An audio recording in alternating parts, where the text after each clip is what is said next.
What's good? Assalamu alaikum wa rahmatullahi wa barakatuh. Finally, after eons, we're back with a podcast. This time with, he's pretty I would say he's like the dad of Muslim Twitter. You know, he's very wise, mashallah. And discourse. His name is brother Ismail Royer. Ismail Royer, welcome to the show. Assalamu alaikum. Yeah, so for those of you who don't know, right now I think he's actually why don't we let him introduce himself? Ismail, just for the viewers that may have not heard of you from the Mad Mamluks, who are you? I'm some guy, basically. I'm just some dude, you know. Oh, okay. Just some dude. Yeah. No, but I think the experience that I had, like how I came across you, was on the Mad Mamluks podcast, and I think it's the same thing with Fahad, where you were in prison for a while for being wrongly accused of certain things. Yeah. No, it wasn't really wrongly accused, right? Yeah, it wasn't really wrongly, but yeah. So basically, I guess the thing of points of interest would be that I converted to Islam in 1992. I'm from St. Louis, Missouri. And I converted when I was 19, just starting college, and so I converted. And before that, I had been kind of sort of like an activist, like anti-war type guy, and anti-racism and stuff. And I guess of course, I still hold to a lot of that, but it was from the sort of anarchist type of leftist atheist perspective. And so and how I got out of that, fog of atheism and so on is its own story, that could be talked about. But in any event, I eventually converted to Islam, and I came to DC in 1993 to go to college at American University. And when I started there, I connected up with some different Islamic scholars and started taking classes. And alhamdulillah, even in St. Louis, I was studying with a very important scholar that we had out there, Sheikh Muhammad Nur Abdullah from Sudan. And in DC, I was studying with Sheikh Jafar Idris. And anyway, so eventually I wound up going to Bosnia in '94 to join the Arab volunteers who were fighting against, helping the Bosnian army fighting against the Serbs during the civil war there. So I was there for about 6 months until the war ended. So yeah, I was, according to one of your questions that you're asking, I was on the front lines there and fought in a few battles there. And then the war ended. So when the war ended, I came back home, and this is now 95. I came back home and got bored at home because I'm back at home trying to go back to college, and I'd just come back from this very intense experience, and and then I continued to look for more interesting kinds of scenarios like Bosnia to join until I got myself in trouble, basically, is long and short of it.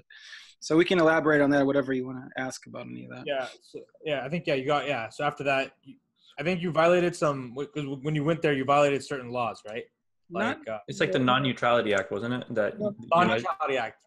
Not with respect to Bosnia. Not with Bosnia, but the other places, right? You went to was it Kashmir? Yeah, so one of the places I went to was Kashmir. We went to Kashmir, me and a brother, intending actually to go to Chechnya. This was 99, 2000. And instead of going to Chechnya, we sort of got sidetracked into helping this Mujahideen group called Lashkar-e-Taiba in Kashmir that was fighting against India.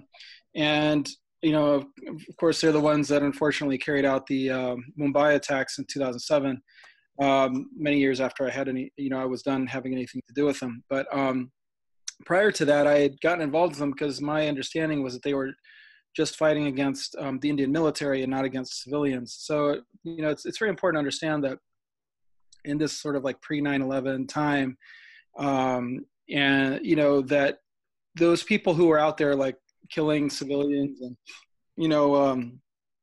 that type of thing were really just considered kind of weirdos, considered like no one really knew who these people were. I mean, they're Al Qaeda had carried out the attacks in Africa in in '97 against the U.S. Embassies, or maybe '98 actually, I think. And so it was like that was the first time that that I had ever even really heard of them actually. And it's interesting because I had been involved in all these different jihad movements. This is the first time I heard of these people, and I couldn't figure out where they were coming from. Like I'm looking at them and they looked like the people that I was with in Bosnia, the Arabs I was in Bosnia, but they talked differently. They had this really bizarre, takfiri attitudes, and the people I was with in Bosnia, they were Saudis, and they did not declare the government of Saudi Arabia to be kuffar. They didn't declare Sheikh bin Baz and Sheikh ibn Uthaymeen to be kuffar. They loved those ulama, and they didn't like love the government, but they accepted the fact that this was the government, and they're Muslim, yeah, that they're Muslim, they're Muslim. As a matter of fact, but now if you doubt, I have met people that if you say that you doubt that the government of Saudi Arabia are kuffar, that you yourself are a kafir. And then if someone doubts that I'm a kafir for doubting that the Saudi government is a kafir, then they're a kafir. So Khawarij mentality, insanity, is absolute insanity.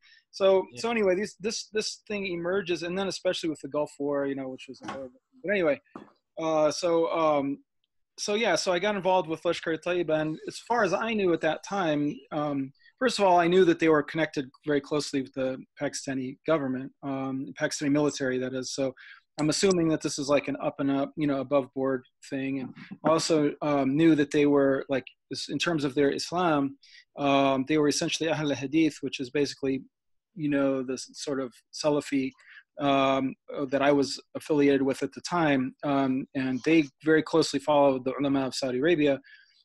So I determined them to be, like a legitimate sort of organization that was defending Muslims and so on. The problem is with something like Kashmir or other types of, so Bosnia, if you look at Bosnia was just very clear cut. It's very obvious. It's like, here's this, there's a good guy and there's a bad guy as well. Right, exactly. Yeah.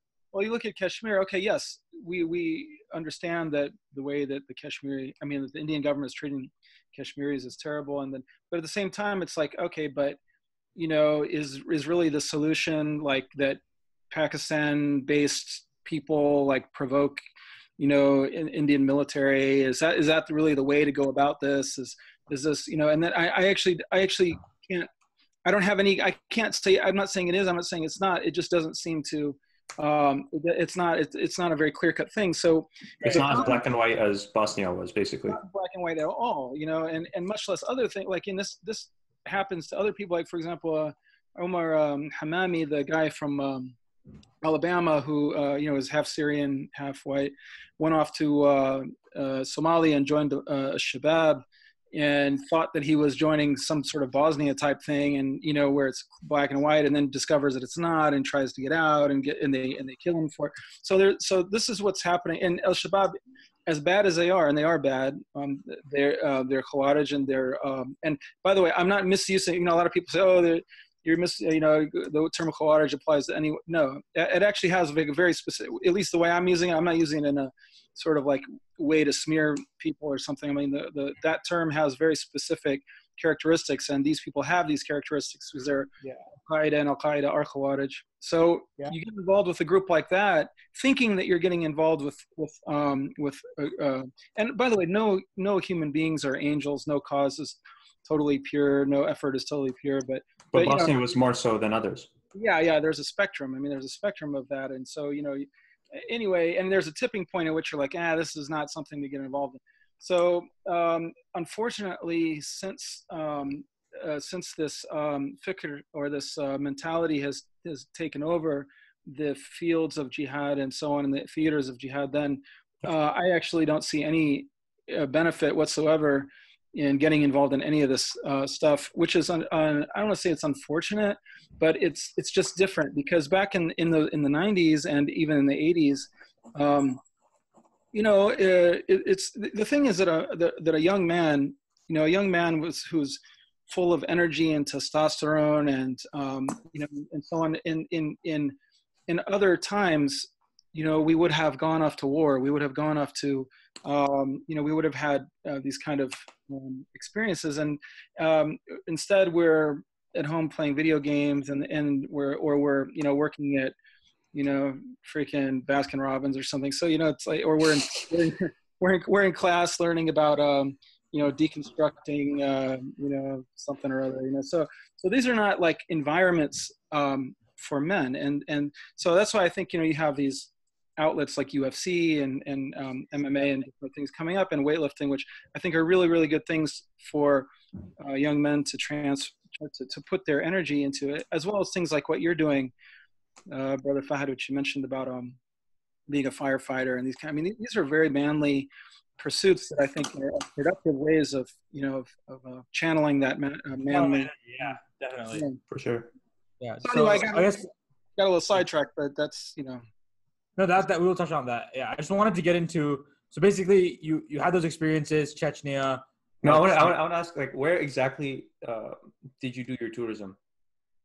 I was in Bosnia, obviously. Then I went to, when the war in Kosovo started, I went to Macedonia, which is on the border of Kosovo, trying to get into Kosovo. Spent a couple months there with some brothers trying to get in, but we couldn't get in because the KLA, which was the Albanian nationalist organization that was leading the fight against the Serbs, was actually a communist organization that hated religion and hated Islam. So, that might be a little bit of a overstatement, but it's pretty close to the truth. Or anyway, that's how we saw it at the time. That they were descended from a Leninist Albanian nationalist movement.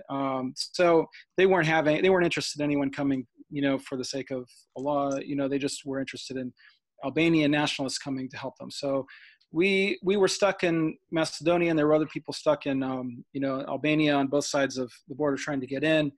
Ultimately, the United States started bombing the Serbs and totally humiliated and defeated them. So so there was no longer any purpose of staying there. So I left. Yeah. So anyway, then when Russia invaded Chechnya again in '99, that's when we decided to go to Chechnya, and I wound up going to Kashmir. Never did make it to Chechnya, but I was in Kashmir. And in Kashmir, I didn't fight in Kashmir, but I, You worked as like a translator, right? Well, I toured the camps. I worked. I toured the front lines. But I mainly was in the office doing like setting up their very rudimentary email type newsletters, and at that time you had e-list or listservs or whatever, which were like email lists that you would send out news. I was writing statements and writing sort of essays and so on, articles for them about their positions on Islam in general. Really interesting that they were very much promoting the idea that Islam in the West should not be clashing, but that the problems the Muslims have are things like with India, or just sort of like defensive type things. Now that somewhat contrasts with some other messages that they were putting out, so they had like on their website, like pictures of like, the American flag in flames and so on like that. But a lot of that really was just Rhetoric.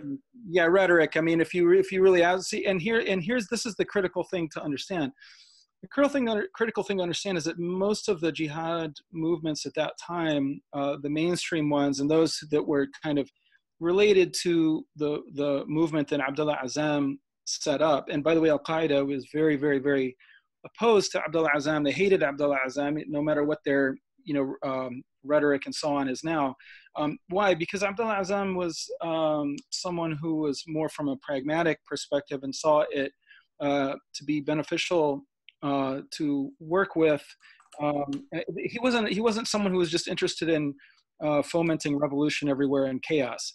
He was interested in, he was pragmatic. He was pragmatic, and his interests were in helping the Muslims, defend the Muslims against, and starting to unwind some of the, oppressive regime situations that they were in with. So his idea was after Afghanistan, after the Russians were defeated and after the communists in Russia were defeated, that he wanted to then free the Soviet republics of like Uzbekistan and Kazakhstan and that sort of thing. Well, Al-Qaeda at that time was totally uninterested in even fighting in Afghanistan. They were interested, this is of course with Ayman al-Zawahiri and his jihad organization, which became Al-Qaeda. They were interested in going and causing revolution and chaos in Egypt and places like that. They were not interested in like sort of these military type of operations. And of course, a lot of our listeners won't even know who Abdullah Azzam is. You want to like? Yeah, sorry. So Abdullah Azzam was why is he important? Yeah, he was a Palestinian, very important leader who he promoted the Afghan jihad against the Soviets, and he promoted it in the sense that he fundraised for the Afghan fighters, and he also, to some extent, organized some Arab fighters to come to Afghanistan and fight. And many people think that this was Al-Qaeda, and that this was, yeah, bin Laden was at that time involved with Abdullah Azzam, but he had not joined Al-Qaeda. He hadn't formed Al-Qaeda with Ayman al-Zawahiri, and he hadn't gone in such a takfiri, Khariji direction. Right. So when Ayman al-Zawahiri came, so what was going on there in Afghanistan in the 80s was a sort of, just a genuine, actual, something that resembled more the jihad of the Prophet sallallahu alaihi wasallam. They generally tended to observe the rules of war as they were handed to us in the Sunnah, and so on. And also, just again, like strategically, there was a lot more common sense involved. And okay, we're going to work with the Pakistanis, we're going to work with the United States, we're going to work with Saudi Arabia and other countries to repel this invasion from the Soviets and so on. And that was very similar to then you saw like Tajikistan, which came after that. Again, this was in line with Abdullah Azzam's vision. Abdullah Azzam was assassinated. Many people think it was Ayman al-Zawahiri. Other people said no, it was the Israelis. Others, some say it was the CIA, but doubtful. Doubtful it was those. I think many people believe it was Ayman al-Zawahiri actually, and Al-Qaeda who did it. Because they hated him. They couldn't stand him because he was a rival to their vision. Their vision was setting the Muslim world on fire with chaos and revolution and terror, and that's what they did. Right. So anyway, so the people that I was with in Bosnia, they had been part of. They were Saudis, and they had been part of a group affiliated with Abdullah Azzam, which then came to Bosnia and as a group. They went to Tajikistan to fight in Tajikistan. What happened in Tajikistan was something early 90s, very similar to Afghanistan, where the Russians were trying to enforce, prop up a very bad government there in Tajikistan. So there was some war there. The Russians left. There was a settlement. So then the Arabs left Tajikistan, and then many of them came to Bosnia after that. So I was with a group there in Bosnia. By the way, I don't mean by any of this to say that like everyone was perfect and this was all, but jihad over time, right? It became a lot more gray. Right. I just mean to say that. And then after that, the very bad thing happened was Ayman al-Zawahiri and his jihad takfiri group began to influence people in a very bad way. So then you asked me. Where did you go after that? So there's Bosnia, Kashmir. Yeah, so Kashmir, that was the last place that I went, and I continued to be involved with Kashmir and sending people to go off to the Lashkar-e-Tayyiba's camps in the 2000s, up until 2001. So in 2001, obviously 9/11 happens. When 9/11, I should mention also that we had a group of young men, that we used to hang out with. We had one of the brothers in the Northern Virginia area. His his uncle had passed away and left him like 200 acres of land in Spotsylvania, which is kind of in the country. And so we used to go out and go hunting and off-roading in like our paintball. Yeah, we played paintball. We played, we used to go off-roading, and for some reason, like 3 or 4 of us had Nissan Pathfinders, so we'd all just, not the like sissy, family Pathfinders now. I mean, like the real truck-based Pathfinders. We used to have, you'd see like this like convoy of Pathfinders flying through the through the swamps and stuff. You know, it was just a lot of fun. You know, a lot of us, we had. How old were you then at that point? I was probably like 20, 27, 25. Okay. Like 20. The other brothers were a little bit younger. You know, so when I started getting involved in Kashmir, and then I started, you know, we got this group of brothers, and of course at that time, Chechnya was really, really big in the news.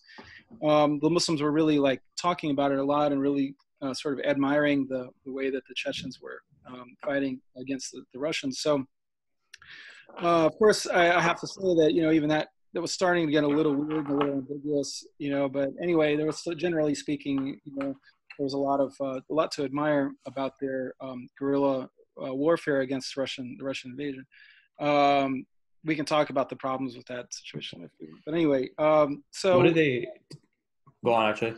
Yeah, so people started, like, they wanted to go. They were taking me up on my offer for them to go and train in Kashmir with Lashkar-e-Taiba, because it would put them in a position that, you know, if, you know, possibly to go fight in Chechnya, or just to have fun shooting in the mountains and being with Mujahideen and so on, and then coming back. So that, and by the way, of course, none of this had any concept of being anti-U.S. government or anything like that. We didn't really see ourselves in that way at all. We were just, you know, interested in helping Muslims, defending Muslims, and being, you know, young men, you know. And so what happens is 9/11 happened, and you know, one of our brothers was in Kashmir when 9/11 happened, and then the FBI, of course, was combing the whole Northern Virginia area because of they turned out that a couple of the hijackers had been in Northern Virginia when that happened.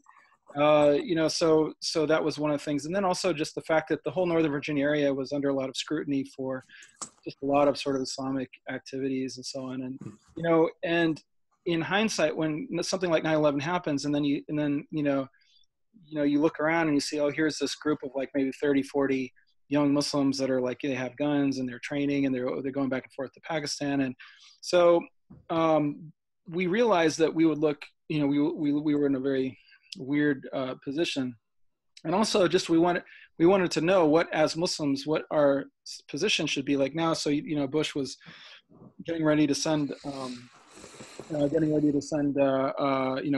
the military over to Afghanistan. They were demanding that the Taliban hand over bin Laden, threatening to invade and all this. You know, Bush is saying, you're either with us or you're with the terrorists, and that sort of thing. So like, we obviously, none of us liked Al-Qaeda in any way. We all hated it. That was like part of our fikr, you know, part of our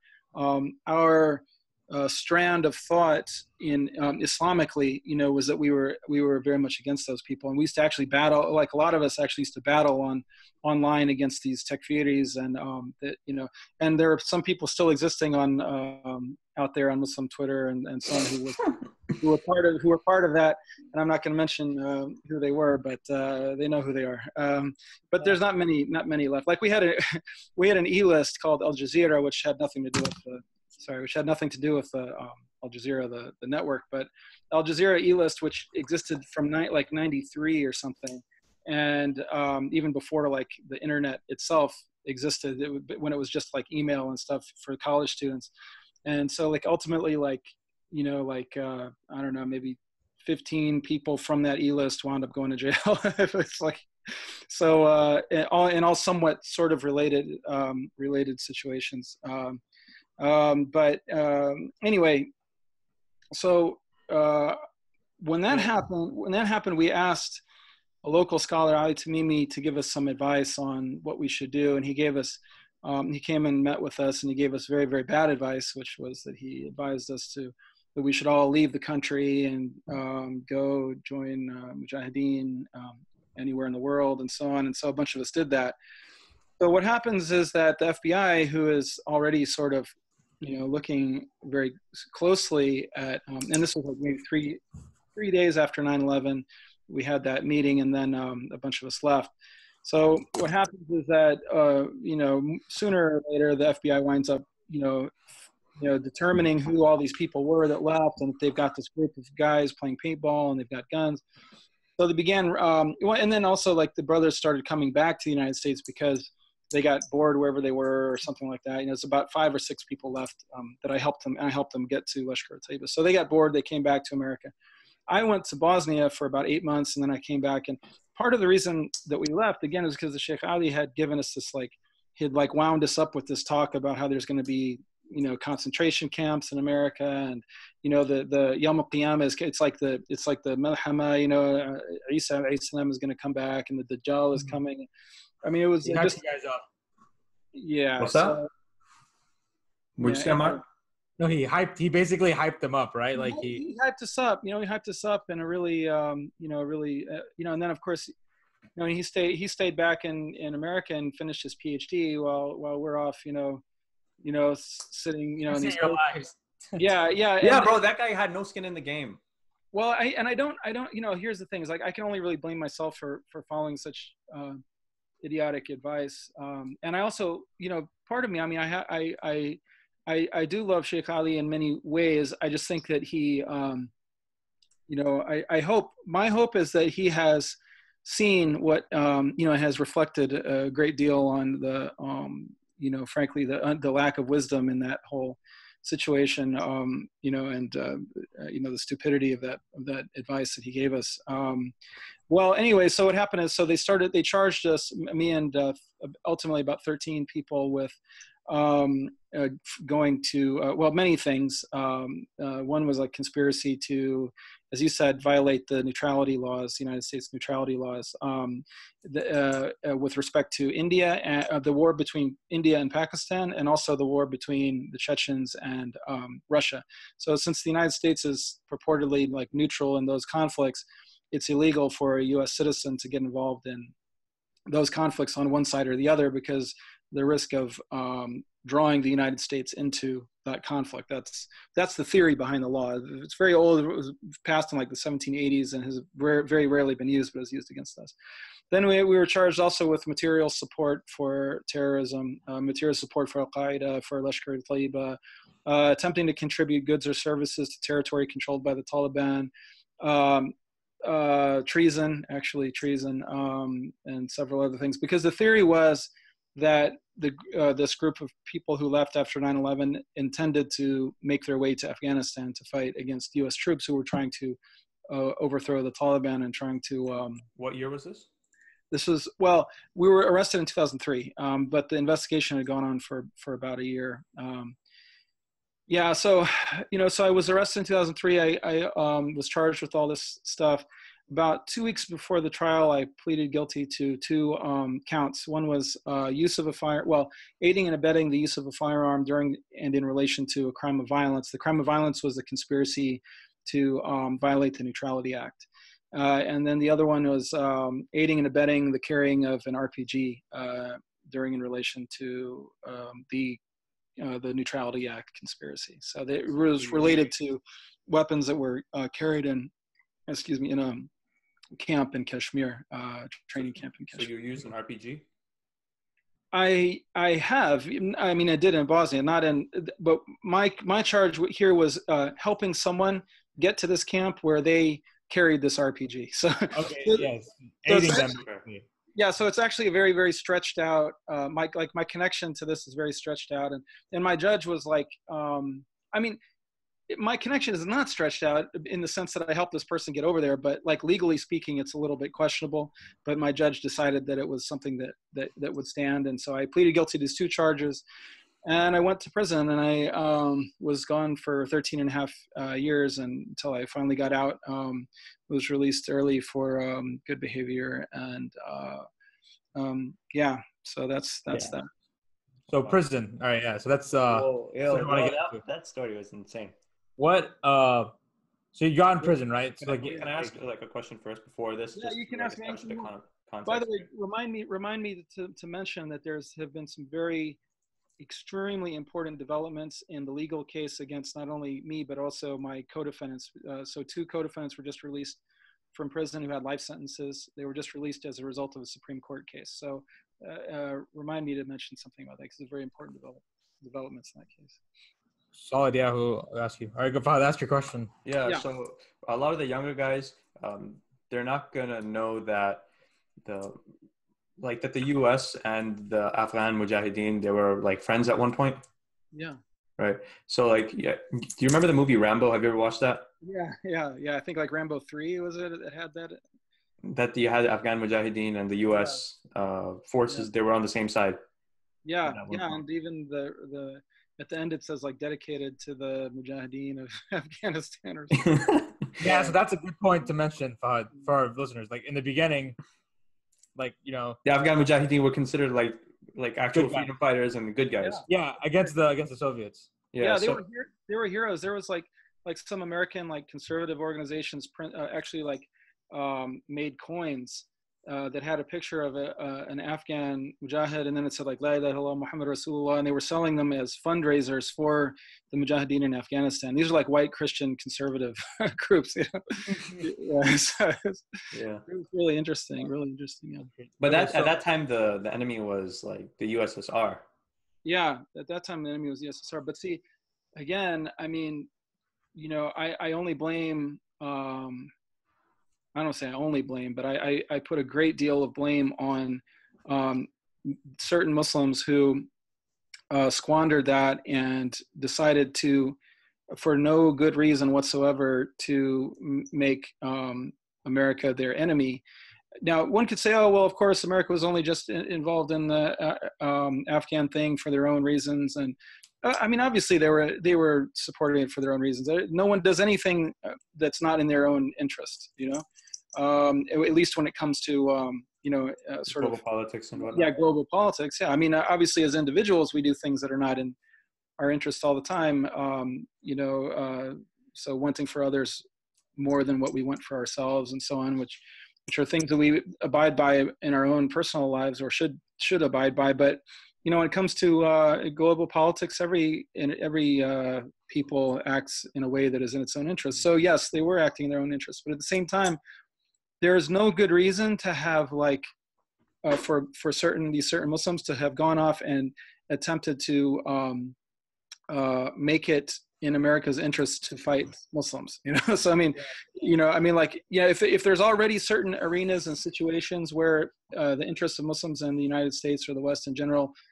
do not coincide or have some sort of like clash, then the best way is to try to resolve that in some other way, or to try to minimize those differences, as opposed to like exacerbating it and trying to open up more conflicts and more reasons.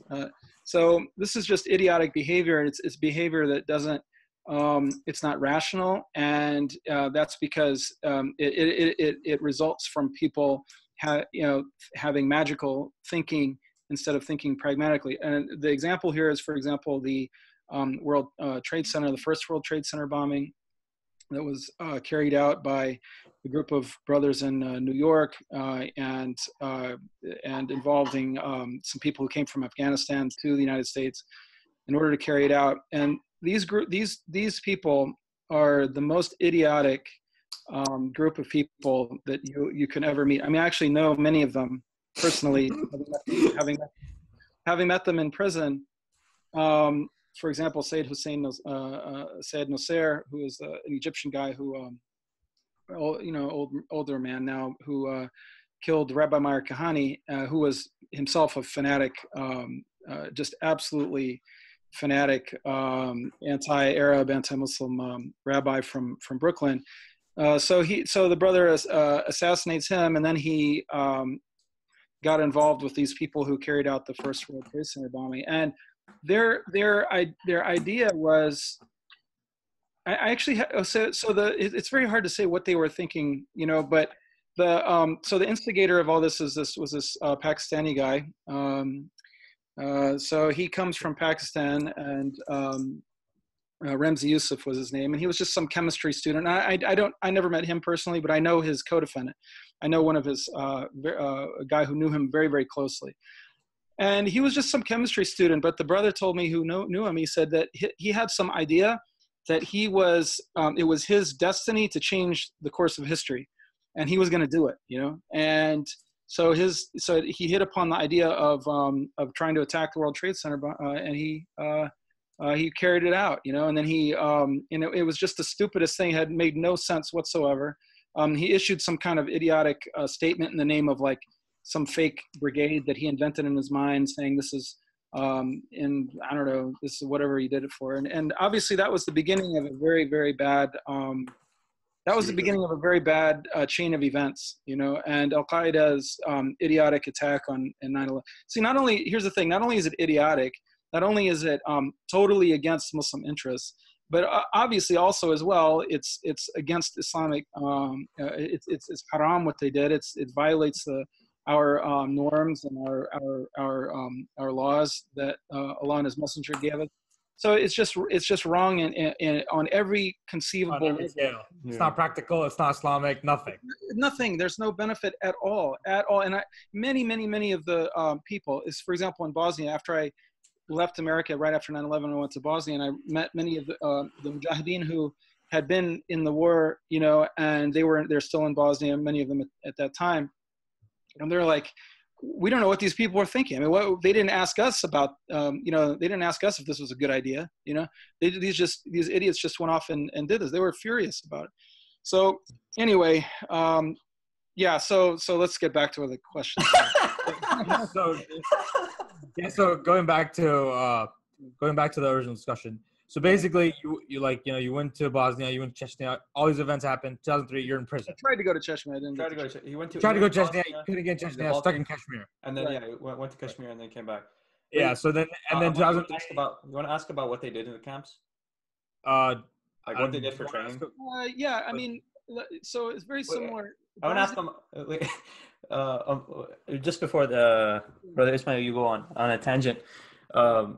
Amar, do you want to ask that question or what they did for training? Yeah, or do you want to continue with what we've been doing?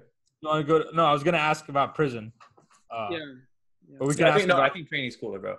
For right now. Sure, we can ask about training, but then we'll go on to prison after that. Okay, cool. Well, so in Bosnia it's all infantry training. So like you're learning how to use a rifle. And there it was the AK-47. How to use other infantry weapons like the PK, RPG. You're learning like mine detection, how to detect mines, how to remove mines, demining, how to like infantry tactics, small unit infantry tactics like attacking bunkers and so on. Marksmanship, a lot of marksmanship and shooting. Grenades, how to use grenades, and that was probably 15%, and then 85% is physical training. So just like running, marching, climbing mountains, just constant physiust training. And then also like we had durus too. You know, we had classes on Aqidah and just various Islamic classes. And there were many in Bosnia. There were many people there from the Islamic University of Medina and Qura and Mecca. Places like that. So alhamdulillah, we benefited a lot from Sheikh Fawzan, Salih al-Fawzan's son was there with us. Anyway, and then in Kashmir, it's very similar. It's very similar stuff, you know. Like I said, I mean, see, the thing about Lashkar is that at that time, they were not involved in these kind of absolutely evil attacks like the Mumbai situation. So then when I was there, they were just doing like very similar like infantry type stuff. Although the situation in Kashmir is slightly different than Bosnia was almost like World War II, if you can imagine, like, trenches and, this is our land that we hold and that's the enemy's land and they're trying to take our hill and we're trying to take their hill. Clear. Yeah. Whereas Kashmir was more sort of like hit and run type of stuff. Like people would cross the line of control, hit like a military patrol or and run back, that type of stuff. So you're not trying to capture land in that situation. You're not trying to capture land. So that was more their focus there in Kashmir. Okay. Yeah. So what were the physical standards like? Basically, you just had to be able to march and run, and not hold up everyone, and not be a liability, so they weren't really particularly interested in strength training. They were really interested in in just cardio. I mean, it's all cardio and legs. And I mean, you had to be able to walk and carry a lot of stuff on your back. And I mean, like you had to be able to run with like a whole lot of like, you know, they call like webbing, you know, so you got like 4 magazines or something on one Like of the those. U.S. military, it's the U.S. Army, same kind Yeah, of. yeah, same exact thing, same exact thing. I mean, it was a very traditional infantry type situation, Okay. and there was no air. You don't have to worry about helicopters or airplanes because there was a UN no-fly zone over Yugoslavia. So that was something you didn't have to worry about. Like in Afghanistan, you did have to worry about it. So in Bosnia, all you had to worry about was like tanks and you know, and mainly even tanks was not that common because of the fact that it was so hilly, at least in the area I was in. So all these hills and stuff, it really wasn't very. What you really had to deal with was mortars. Also, mortars was really bad, like shelling. That was very bad. So you had to learn how to deal with shelling. That was probably the most like traumatizing of it because you can't hide behind anything. You know, like there's a lot of trees and forests and stuff, but these things fall straight down. You know, so. You can't hide behind anything. You know, it's just that's where a lot of people get killed and hurt. So you see a lot of people get killed and hurt that way. And I mean, you can duck in a trench, you know, from people shooting, but that, you know, thing will fall, you know, can fall right in it, you know. So anyway, yeah. So that's that. Yeah. So were there any differences between what you think like the U.S. military teaches and what like the Bosnians taught? In terms of like warfare. I was never in the U.S. military, but just having watched like, you know, training videos and so on, it's, you know, the U.S. military has much more technology than we did in the Bosnian Army then, but I think that fundamentally it's probably still the same. I mean, fundamentally it's you know, it's just very like what we were learning essentially was mainly, since we were learning from I was learning from guys who had been in Afghanistan, but also from people who had been in like also the Bosnian Army. And the Bosnian Army was like the Yugoslav Army. It used to, you know, most of the people in the Bosnian Army had been in the Yugoslav Army. So you're getting like this kind of, I could see like what we were getting, I guess, would be like something like Warsaw Pact type tactics. So for example, but the Bosnians, at least the Bosnians that we were, because our group was attached with the Bosnian unit. So what we would do is we did things differently than the Serbs did. The Serbs were following like strictly Yugoslav type tactics. So for example, an example of that is that they would, if they were going to attack your hill, your positions, they would attack right at Maghreb, you know, like right at sunset. And they would attack by first, like, you know, firing a bunch of like, you know, a bunch of mortars and trying to soften you up with mortars. And then you knew if they started like shelling right at the Maghreb, you knew that they were going to try to attack, in person. So it was like you knew what was coming. But whereas we were following more what the Arabs did, which is attacking. If you're going to attack, try to take a hill, you attack at dawn, you know, like right at Fajr. That was the Sunnah of the Prophet ﷺ, and it's also the way that the Arabs would work, and it seems to be much more effective because they would all be knocked out of sleep and that type of stuff. So it was really obvious. Like you could see, like it was like when you started shelling at Maghreb, it was like, okay, so now they're gonna, you know, so just wait this out, and then, you know, they expect everyone to be terrified and run away. But you know, you just put up with it, and then now you expect them to come, and they would come, and so it was very predictable. And anyway, so you could see some differences in tactics, you know. okay, so yeah, this was just to get like a bit of a background for the people.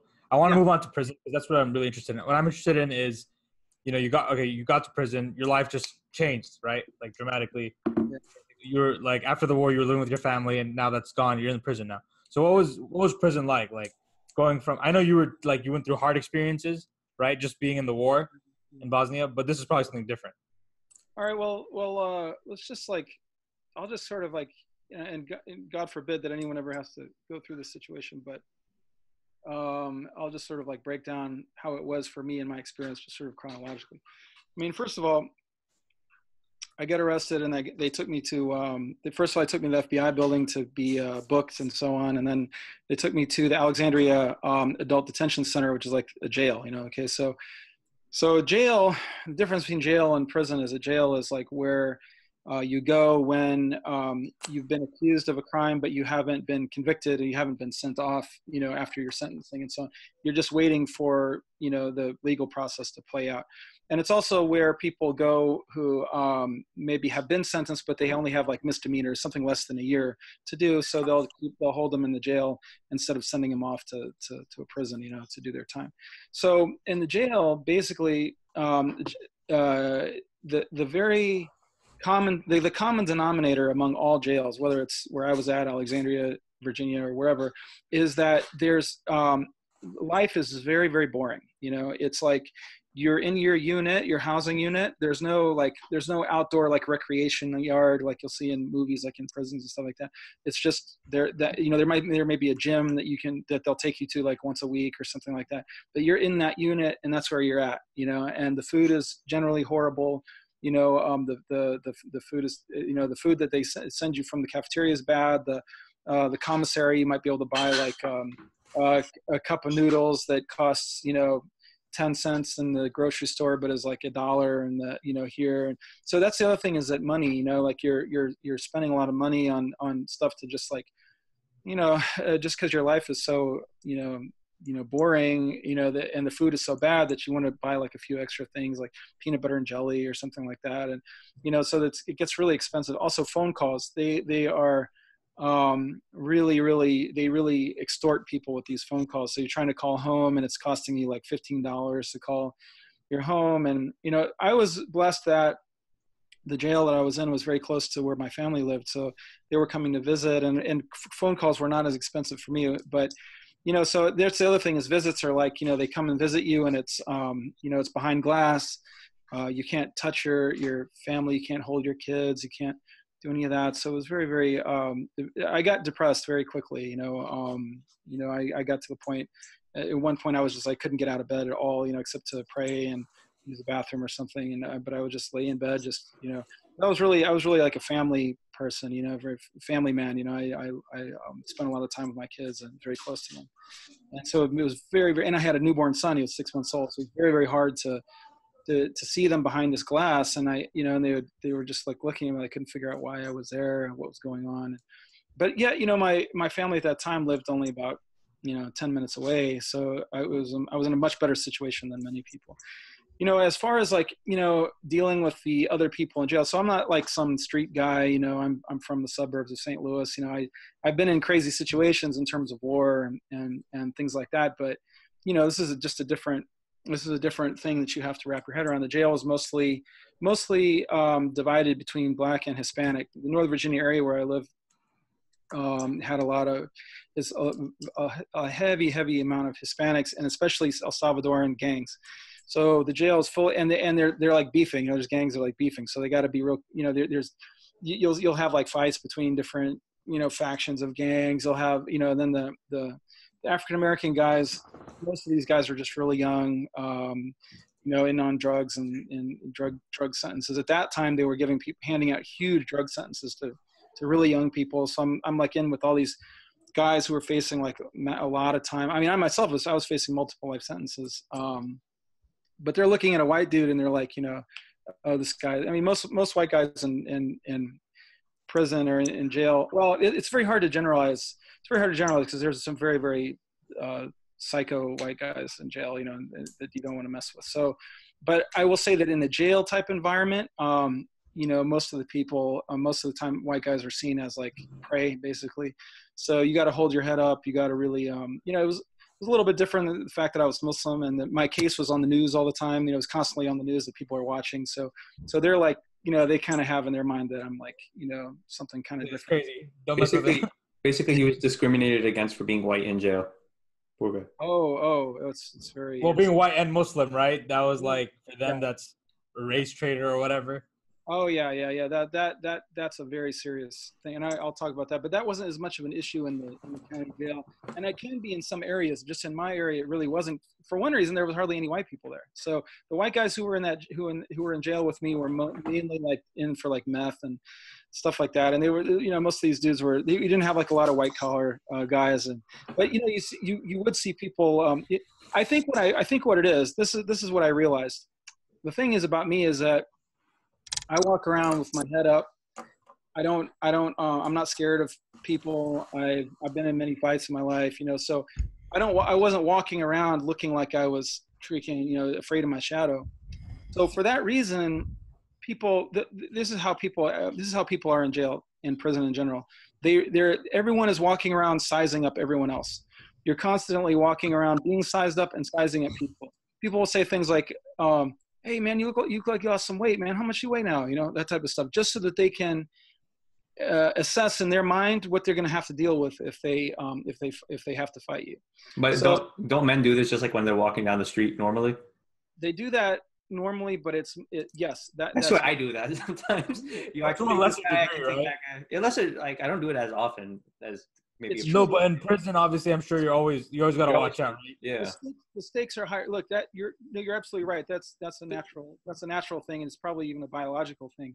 And there's no weight classes in jail too. So but in prison and jail, it's a much more serious thing. And one of the reasons for that, I think, also is that in the areas where a lot of these people are coming from, it's also, the stakes are much higher anyway. So like when you're in jail, it's like the street is now come to you, So I didn't get in really too many fights in jail. And now this is the other really critical thing that I have to make is that looking like you're more trouble than you're worth to mess with is going to save you a lot of problems, So if you're walking around looking like, oh yeah, no, go ahead, take my food. I don't know if you guys ever see like Life with Martin Lawrence and Eddie Murphy, where the dude's like, "You gonna eat that cornbread?" And he's like, I highly recommend watching this movie, by the way, Life, with Eddie Murphy and Martin Lawrence. So they go to jail, right? And this dude says, both these guys are like not street guys at all, they're just like kind of, Wait, is this a show or movie? It's a movie. So they're in jail, and this big, humongous dude says to Martin Lawrence and Eddie Murphy go to jail at the same time. They're part of like this bootlegging thing in the 20s or 30s or something. So this big old dude says to him, he says, "You gonna eat your cornbread?" And he's like, and Martin's like, no, you go ahead, man. You have it, man. And Eddie Murphy's like, "Nah, man, don't give him your cornbread. If you give him your cornbread, he's gonna be taking your cornbread. He's gonna be taking your booty, So actually, in reality, the reality is that's true. Is that like people will test give them an you. inch, they'll take the mile, right? That's right. They test you. Yeah. And just don't ever give anyone anything unless there's someone that like you're with Muslims. That's a different situation. Yeah. To some extent, but it's not necessarily different, but it's different to some extent. But like just some random dude asks you for food, be like, "Nah, man, I'm gonna eat that, man." Don't give anyone anything, And well, how would you ever have to intimidate people? Yeah, for sure. For example, so here's the thing: is that how people get killed in prison? People get killed in prison because they underestimate people. They make a miscalculate. They're stupid, and they miscalculate. They miscalculate who they deem to be prey and who's the predator. So that's the problem you have to deal with. You don't have to deal with like the smart people who are like really dangerous, who look at you and say, "Oh, okay, that's someone I should avoid messing with." What you got to deal with is you got to deal with the idiots who look at you and don't understand what they're seeing. So for example, I was like on the treadmill or something running, and this is in the jail. So some young kid, threw something at me and like I don't know, a piece of paper and like bounced off my back, and I look and I see it fall, and I'm like, so it's like, I don't want to deal with this, but you have to. You have no choice. So I get off the treadmill and I pick it up and I go over to him and say, "My man, did you throw this, man?" And he's like, "Oh, I'm sorry, I meant to throw it and he kind of like was humble. He's like, I meant to throw it in the trash can." I'm like, okay. So I throw it in the trash can. But see, like something like that, and you have to calculate and calibrate. And I'll mention, like, actually this happened many times. You have to calibrate how you respond to stuff like that, because you have to respond in a way that, number one, shows that you're not afraid of the person, that you'll, it's whatever. But at the same time, like, you give people an out, so it's like what you're doing is you're communicating on some level that's like, we can go there if you want, but I don't want this and you don't want this. So let's just like, here, take this way out. And you especially got to be careful of approaching people in front of like their friends and stuff, and how you approach them, you approach people politely. So I'll give you an example. The day before I left prison, I've been in prison 13 and a half years. I'm about to go home. I'm in the chow hall. This is now in prison, not in the jail anymore. I'm in prison, and this dude cuts in front of me in the chow hall at breakfast. I'm going home tomorrow, you know, and I'm looking at this dude like, you know, this dude just cut right in front of me. So I look at him, and he looks at me, and I'm kind of like, I'm like, really, man? And he's like, you didn't say anything, you know? So I'm like, damn, you know? So I'm sitting there like, I'm going home tomorrow, man. How am I going to handle this situation, you know? So I took all my stuff, got all my stuff after, I was going to ask, what's the smart thing to do in this situation? Just like he's getting there. He's getting there. Okay. I don't know what the smart thing is, but what I did was I got all my stuff together, all my property. I gave it to a friend of mine, and I said, hey, listen, if I go to the hole, here's my property. Just hold on to it for me, whatever. I've been working on your lawsuit. You know, here's your lawsuit back. I got to go handle this situation. So when I went and found out who he was, where he lived, was trying to wait for him outside of his dorm. I didn't see him, so I'm just, you know, looking for him. Then I saw him at lunchtime, and he was sitting at a table by himself. So I went and I said, walked up to him. I said, hey, my man, you mind if I sit down with you for a second? And he's like, yeah, go ahead. So I sit down and I say, so I wanted to talk to you today. I wanted to talk to you about what happened this morning. And he says, what happened this morning? I said, well, I'm in line, and you came and you got right in front of me. And you didn't say anything. You didn't say, excuse me, you didn't say anything. He's like, oh, no. He says, what happened? He said, I had been in line, and then I just stepped out to put my water bottle on the table and got back in line, and you just didn't see that I had been already in line. And I said, okay. I said, all right. I said, right on, man, right on. All right, I appreciate that. All right, you know, no problem. You know, he's like, no, I've been in the penitentiary. I know how it is. And I was like, this is no problem, man. You know. And so how did I handle the situation? Number one, I approached him by himself. Number two, I approached him respectfully, but also like, in a manly way with my head up and so on, you know. And he luckily was someone who, you know, he had some sense of propriety and wasn't trying to punk me out or something like that. And even if he had, by the way, even if he had been trying to punk me out, he knew from my behavior that the best way to handle this was to take the way out that I was giving him, you know. And that's how you handle it. Now, I actually think it was really, now looking back, it was not the best thing. I should have just left, you know, I should have just let it go.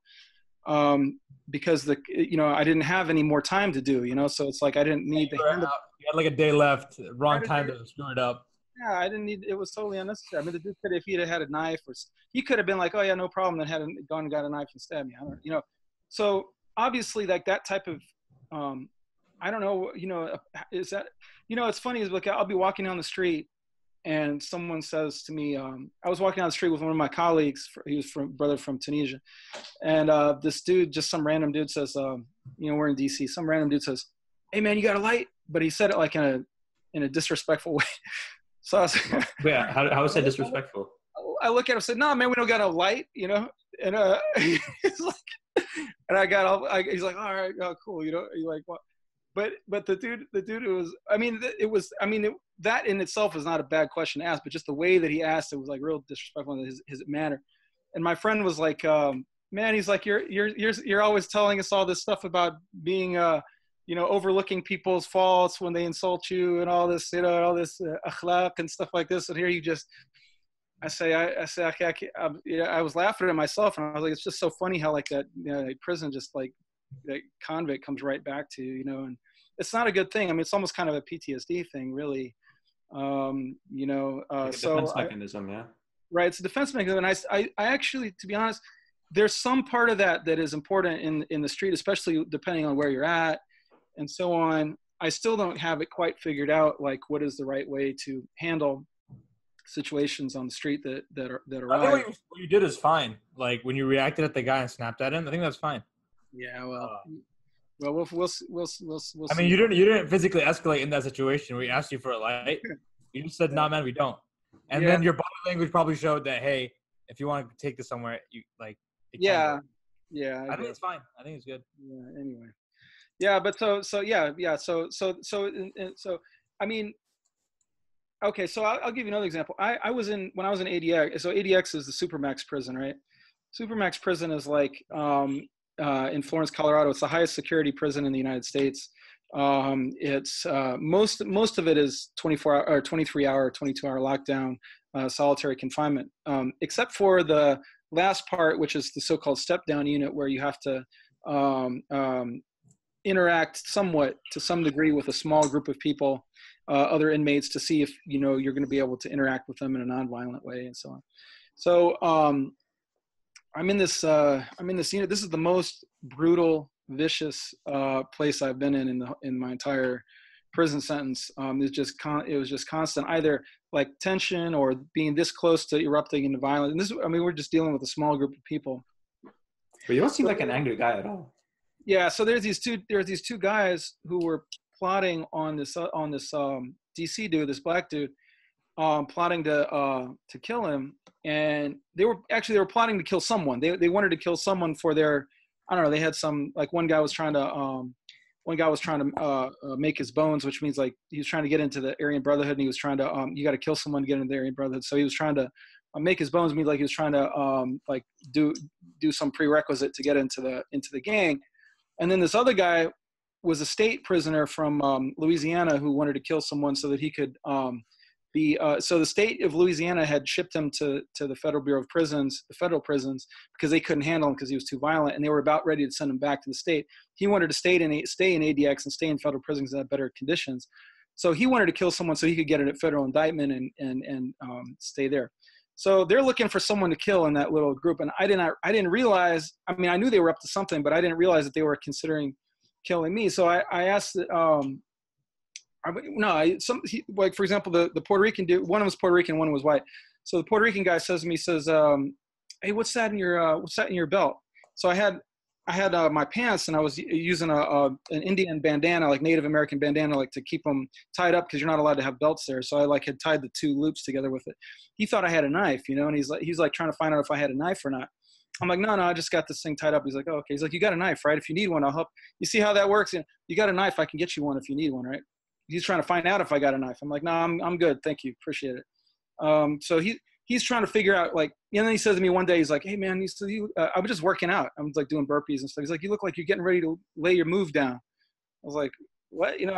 But I don't realize it, but when I'm working out, I get really intense. I'm like, I'm just in my thoughts, I'm thought. And so for those type of things, like they decided not to mess with me, and they decided to mess with this other dude who was a total schlub and never worked out. And that's the other thing. In prison, you must work out. If you don't work out, you're prey. You're prey. If they don't, and people need to see you working out, and people are counting how many burpees are you doing. They're counting how many pull-ups you're doing. They're counting how many laps you're running. They're looking to you to see if you're. People will invite you to play handball with them, just so they can see who runs out of gas first. And so that's the way it is. That's the way it is. And you never know what agenda that they've got going on.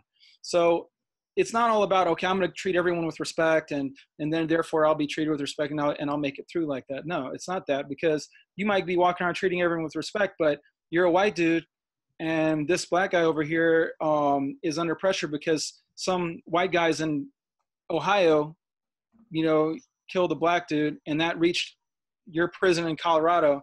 And so he's required to kill a white dude, or at least try, and you have no idea about any of that, so you're playing handball with him. You guys have been playing chess. You're cool, so, and another thing is this rocking people to sleep. So the Aryan Brotherhood and these white gangs are really, really good at that, by the way. They'll make you feel like, you're everything's cool, They'll get you to put your guard down, and that's when they get you, and I've seen that over and over and over again. And I saw that in that prison, in ADX, some of the most brutal, just butchery, it's like, okay, I was in a war and saw people, killed and shot and buried people, and, buried a friend of mine had been dead for 6 months, buried his body. But we see stuff like that, and it's just this constant level of stress and pressure is very hard to deal with. It's very hard to deal with, and it stays with you. Yeah, definitely. So there's fights in prison. There's constantly people sizing you up, and there's also the fact that it's very mundane, right? A lot of mind games as well. Right. So no, like my question for him is, how did he like remain sane? You know. I don't know if I did. To be honest. No, I think. Like, how would you cope, right? Like, was it just dhikr? Was it prayer? Was it Quran? Like, was it a circle of friends, Muslims you found in there? Like, what was it? Yeah, definitely Muslims. Definitely being with the Muslims. Definitely reading Quran for sure. The Quran was my close friend. Also, I have to say that it depends, because I spent 2.5 years in solitary confinement, and I spent other time in like units, so-called terrorism units. So I'm with mostly other Muslims. So that type of time is very different than the time that you do when you're in, when you're like in the general population, where you're having to deal with like politics on a like totally different level. The prison politics. So when you're having to deal with prison politics, it's very distracting. I still was reading Quran a lot, and also teaching Quran. Like I would teach people tajweed. So when you occupy your time, and also working out, that's the other thing. Like exercise, between exercise, reading, and those things are what saved me. Really. And some of so let's talk about, like, for example, after I left the county jail and I go off to the general population. I was in a normal prison at first. I was in a normal prison in Pennsylvania, FCI Allenwood, Federal Correctional Institution Allenwood, medium security. Now, by medium security, it was still pretty crazy, So when I showed up there, first they put me in the hole for a month. The administration did that just to see, like, whether I was how I was going to behave and so on, because of my case. So then they let me out. So immediately when I come out, the Muslim brothers came and talked to me. So this is near Philly, so you get a lot of the brothers in prison are from Philly, and there are a lot of Muslims in prison, a lot of them.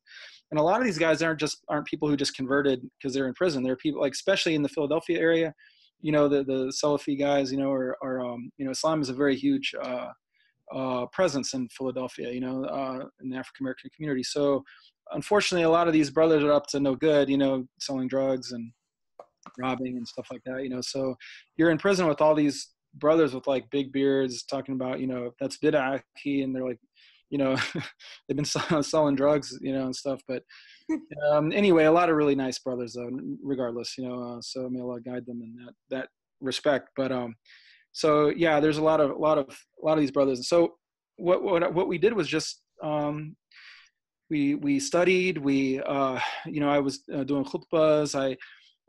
I eventually became like the assistant imam. And so what the Muslims are involved, the Muslims organize themselves.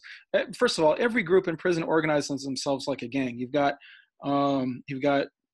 geographic gangs like DC, Ohio, Ohio white guys, Ohio black dudes, Midwest guys, and then you got the Philly people, and then you got Muslims, you got Dominicans. So things are organized on the basis of like origin, like race, and also on the basis of geography. And then there's Muslims. So the Muslims are a religious group, but at the same time behave, because you have to understand that, like, it's almost like a mini United Nations, or like a mini globe, So like, yeah, it's like we're a religious group, but at the same time we're treated as and often the Muslims consider themselves in many ways almost as like their own tribe, I guess is a good way to put it. And so when you're first of all, being with the Muslims is one thing if you're not white, but if you're white, it's a different thing. So being white at FCI Allenwood in particular was not that hard, because FCI Allenwood did not have very many white people at it. FCI Allenwood was mostly, first of all, it was an immigration joint, so there was like a lot. It was about half actual Mexicans, like from Mexico, who were being deported and so on, but who had federal crimes as well. So there's that. Then there was a lot of Mexican, Hispanic, El Salvadoran gangs, stuff like that. Then there was a lot of African Americans, and the white guys were very few, which actually turned out to be very helpful to me and avoided a lot of problems for me. So. The thing is, in prison, when people see a white Muslim, they automatically assume that this is a guy who's, first of all, he either snitched on someone and he's looking for protection, or he's he's a white guy trying to be black or something like that, because Islam is considered a black thing in prison. So you have to work with that stereotype, so you have people thinking, and this is among Muslims too. I mean, a lot of Muslims are just like, they don't have much respect for you because they're like, this dude's like needing protection from us or something like that. I mean, the thing is, I don't need, I've been Muslim, at that point, I've been Muslim since 92, and I'd been, fighting around the world and all this, stuff. So it's a lot of people, it took a while for people to figure that out about me. And here's the other thing, is that a lot of people in prison do become Muslim or hang out with Muslims because they're trying to achieve some benefit, like protection or whatever, among the black guys. So among them who that's what they're doing, they just assume that's what you're doing, and they can't even conceive of someone who's actually like sincerely believes this is the truth and is praying because he wants to pray and not because people are watching him. And so you get a lot of all the things that come from that, and the way that you're treated and so on Now here's the interesting thing is, as well, is that, like, so in prison, every federal prison, the chow hall has two entrances, one on the left and one on the right. And they kind of meet their lines. You go down the lines along the sides of the wall, and then you meet in the middle and pick up your food there, and then exit, like both of you exiting like this way. So it's like, well, the left side is the black side, and the right side is the Mexican and white side. And that's every federal prison. And the right side of the chow hall are the tables for the Mexicans and the whites, and the left side is the tables for the blacks. So to see like a white guy to go in there, like on the left side in the black line, it's weird, it's weird for people. They're like, what is this dude doing, And so, when they came, the brothers came and met me when I first got out of the hole, they're like, okay, let's go to chow. So they take me with them, and I'm like standing with them in the line, and I'm like looking around, I'm like, everyone's looking at me, and I'm looking over at the line over there. There's like all the white guys, and it didn't even occur to me to walk over that line because I'm with the Muslims, So I'm like, these are brothers. I'm in the line with the brothers, But after a while, like I started to feel that kind of weirdness there, And so I think I like maybe one or two times went in the white side because there were a couple of Arabs there who didn't like to go on the black side. So I went with them on that side. But let me just put it this way: people talk about intersectionality and stuff. This is intersectional, madness here, because I'm white, I'm Muslim, I don't have a like regular case like these other people have. I'm from the Midwest, which is another situation. By the way, that's another added complication when you're on the East Coast, because Midwest white guys have a whole nother situation going on. So it was very good. Oh, so yeah, what I was going to say was, so I eventually became the assistant imam.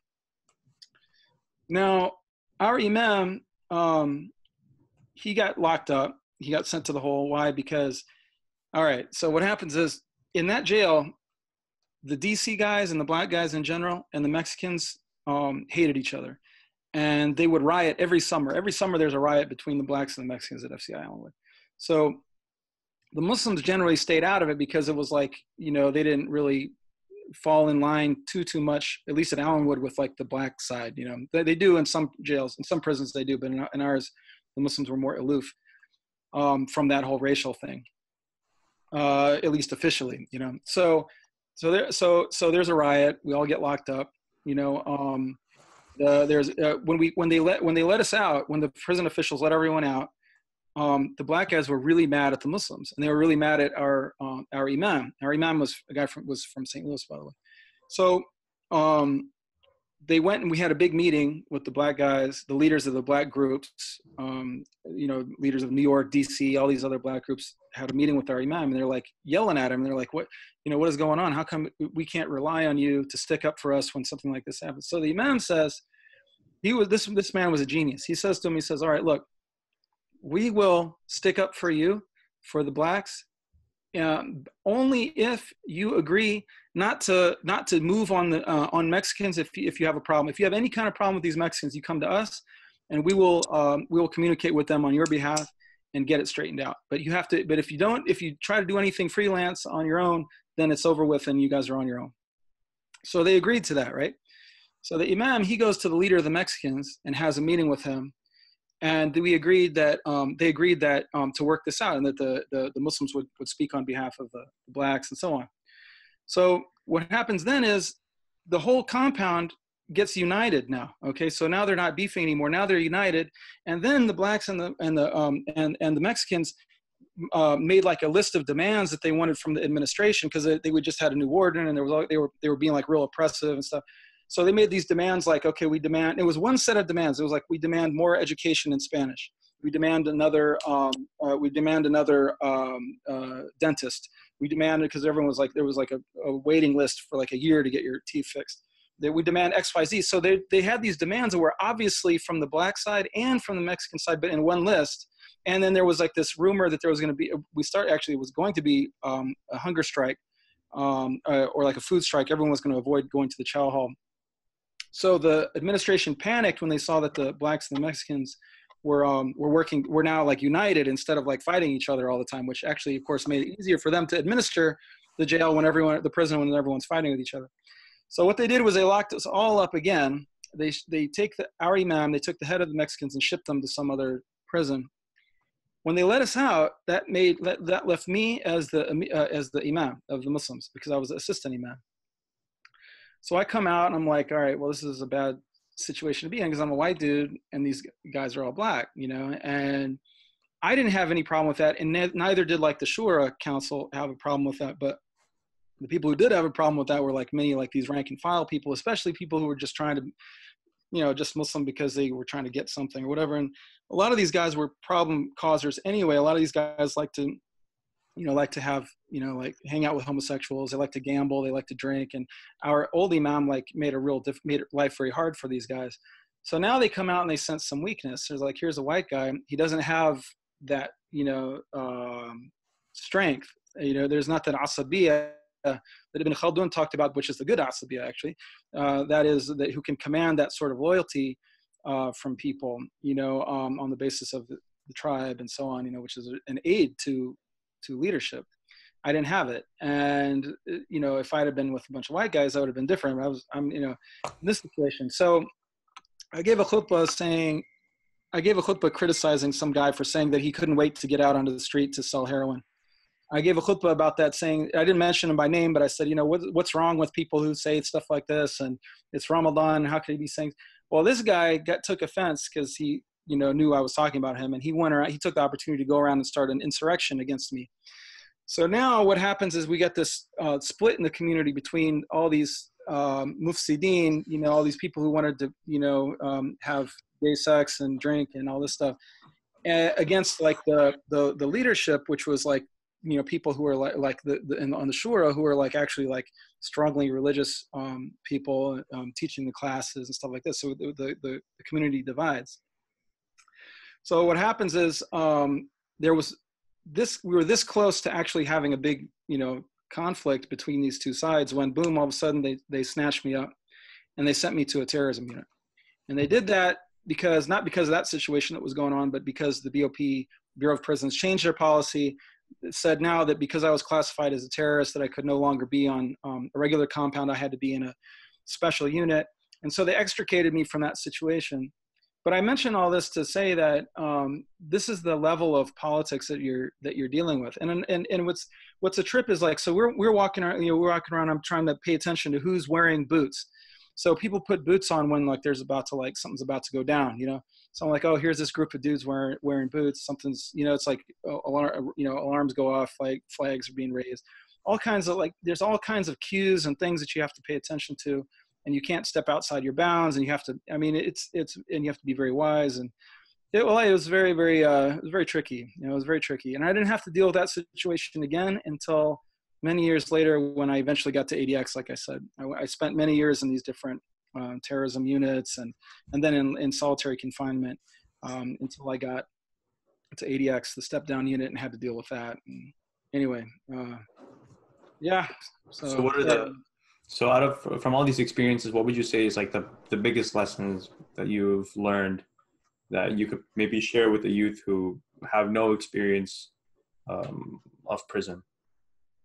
Biggest lesson I would say is this, and I've already kind of mentioned it. The biggest lesson I can say, which is something very much applicable when you come out of prison, is that you save yourself a lot of problems by keeping your head up and by having self-confidence, walking like you got self-confidence, exercising and getting yourself physically fit and mashallah, physically fit and built. Those are things that pay off. You know, they pay off because they keep you out of trouble, and they keep people from thinking that they can take advantage of you. And it's seen in the eyes too. And when you talk to people, talk to them, you talk to them, look them in the eye.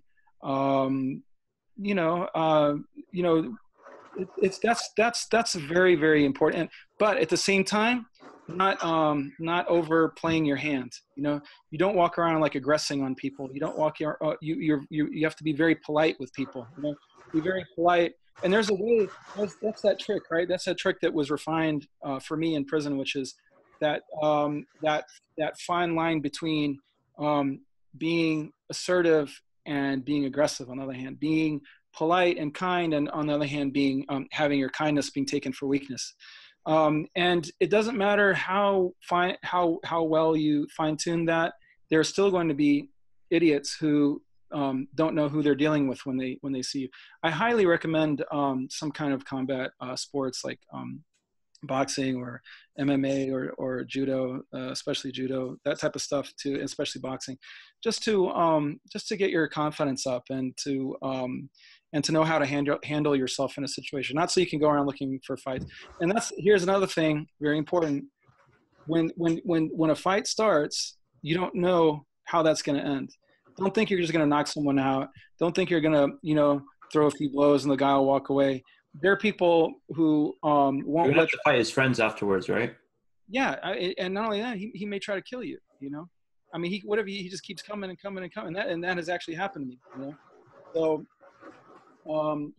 so don't take fighting lightly. Fighting is not a light thing. It's not something that we should be looking for.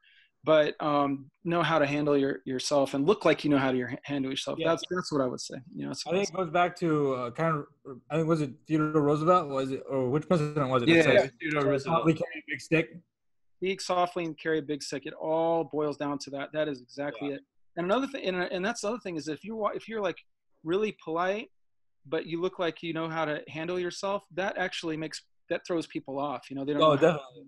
Yeah, so that's actually you want people to be thrown off in that. Yeah, you want to confuse them. You know, you're unpredictable. Yeah, you want to. One guy told me, he said sometimes I think you're really naive, and sometimes you're as sharp as a bunch of Ginsu knives. You know, so that's a reference to some '80s knives. But anyway, yeah. So I mean, that's a good thing when people don't know how to. And another thing is this: is that like, yeah, we're all friendly and we're all going through life trying to be peaceful and stuff like that. But, at the same time, like, there's an underlying sort of existential threat, to men. I mean, men in general, you have to defend your family. You have to defend. How do you know, like, you might be in the store, you might be in the stores somewhere and someone attacks your wife or whatever. Exactly. You have to be ready. You have to be, don't look for conflict, but don't start a fight, but don't back away from it if it does start. Right, and I also want to mention a couple examples of people who came to. So here's a problem. I don't know if you guys. I hope I don't offend anyone by saying this, but there's, especially among some Afghans and some Pakistani people, especially straight from villages and stuff like that. They sometimes have a look about them that's somewhat feminine, in their behavior, at least with respect to how it's perceived by, say, African Americans. Okay, holding hands, maybe. Exactly. That's what I'm saying. When I went to Turkey for the first time, the brother's holding my hand, and I'm I was about to to faint, is how I could barely handle it. This guy's, it happened to me in Pakistan. Back alert. Right. So we get this, and I've seen this happen more than once. Pakistani brother, so for example, in the jail, Pakistani brother comes, he got busted for heroin or something. He had been trying to bring heroin in from Peshawar or whatever. So he got busted in the airport. So he comes into the jail And he's standing around, he's standing around kind of like his, loose, his wrists are loose and floppy, and he's kind of like looking around. He's got this like, feathery hair, And I can see that. You got to understand that in prison, that you're sending signals. That's not just, that's like the way you are or something like this. It's, you are deliberate, and people interpret that as you are deliberately saying, come and have sex with me. So Can you? I actually came up and found someone sitting next to this brother masturbating. Wait, what? Yeah, and he was just sitting there in front of everyone masturbating. Yeah, he was sitting next to him. Yeah, masturbating. Yeah, his hand down. His hand was down his pants, but I could see. And the brother didn't even realize it because he's so clueless, because he's not going to imagine that someone would do that, And we had to tell the brother, so like, brother, you got to be more, you got to be more manly, man, and how you behave, because you're sending the wrong signals here, But they, people don't understand, So that's the thing, is that you gotta.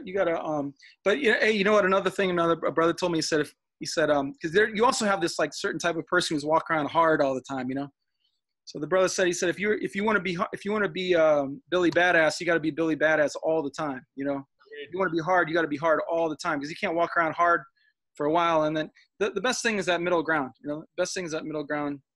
And so that's, if you just follow that, obviously, don't go anywhere near gambling. Don't go anywhere near alcohol. Don't go anywhere near the TV. Avoid the TV, because there's always fights over the TV. Avoid homosexuals. That's not some homophobic thing. That's just to say that, that's just to say that, there's trouble involved there, because it's what's involved there are like relationships and money and things like that. And that's the other thing. People get turned out. Turned out means like someone comes to prison and they're kind of like, okay, look, the life that I described there of walking around with your head up and exercise and all, it's hard. It takes a lot of effort, a lot of mental and physical effort.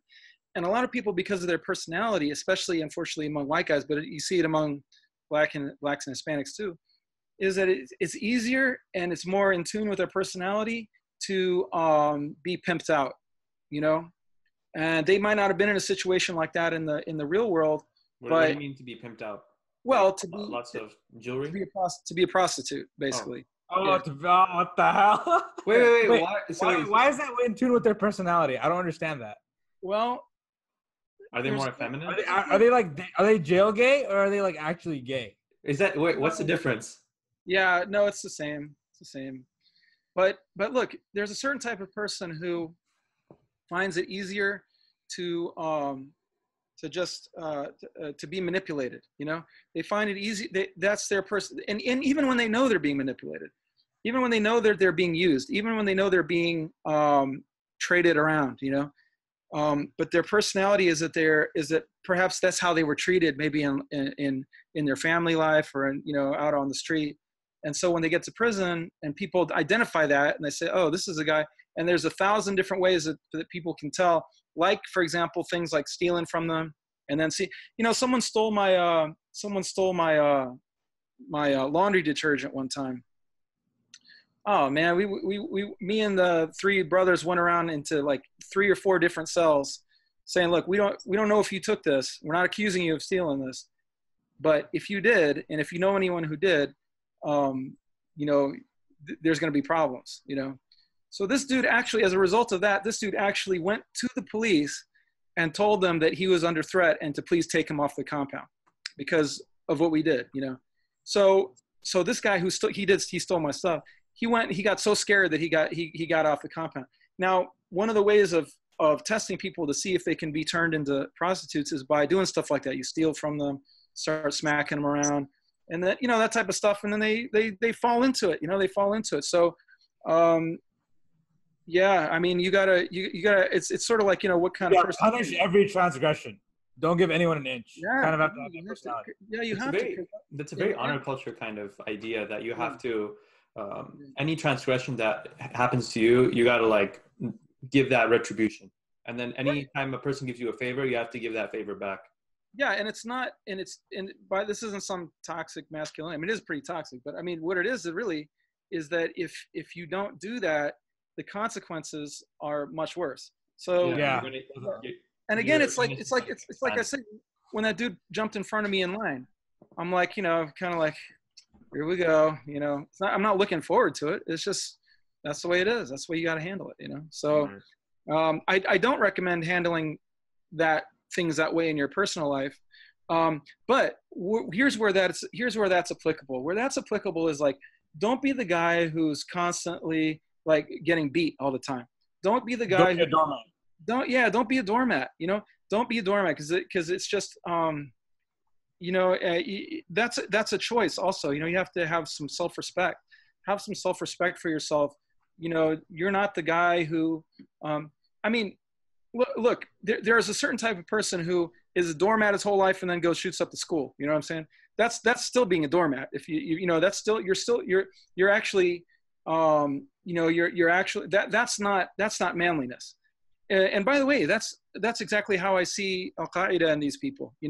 Their thing is they're actually their ideology is victimhood. They're not manly people. They're not people who are like like the Bosnians. The Bosnians who are like they never carried out suicide attacks. They never went and killed women and children. Or like did hit and runs and never did that type of stuff. Right, no honor, right? Yeah, exactly. And that's when that lack of honor and that lack of that's actually like it's a bitch move, really. It's a bitch move. I agree.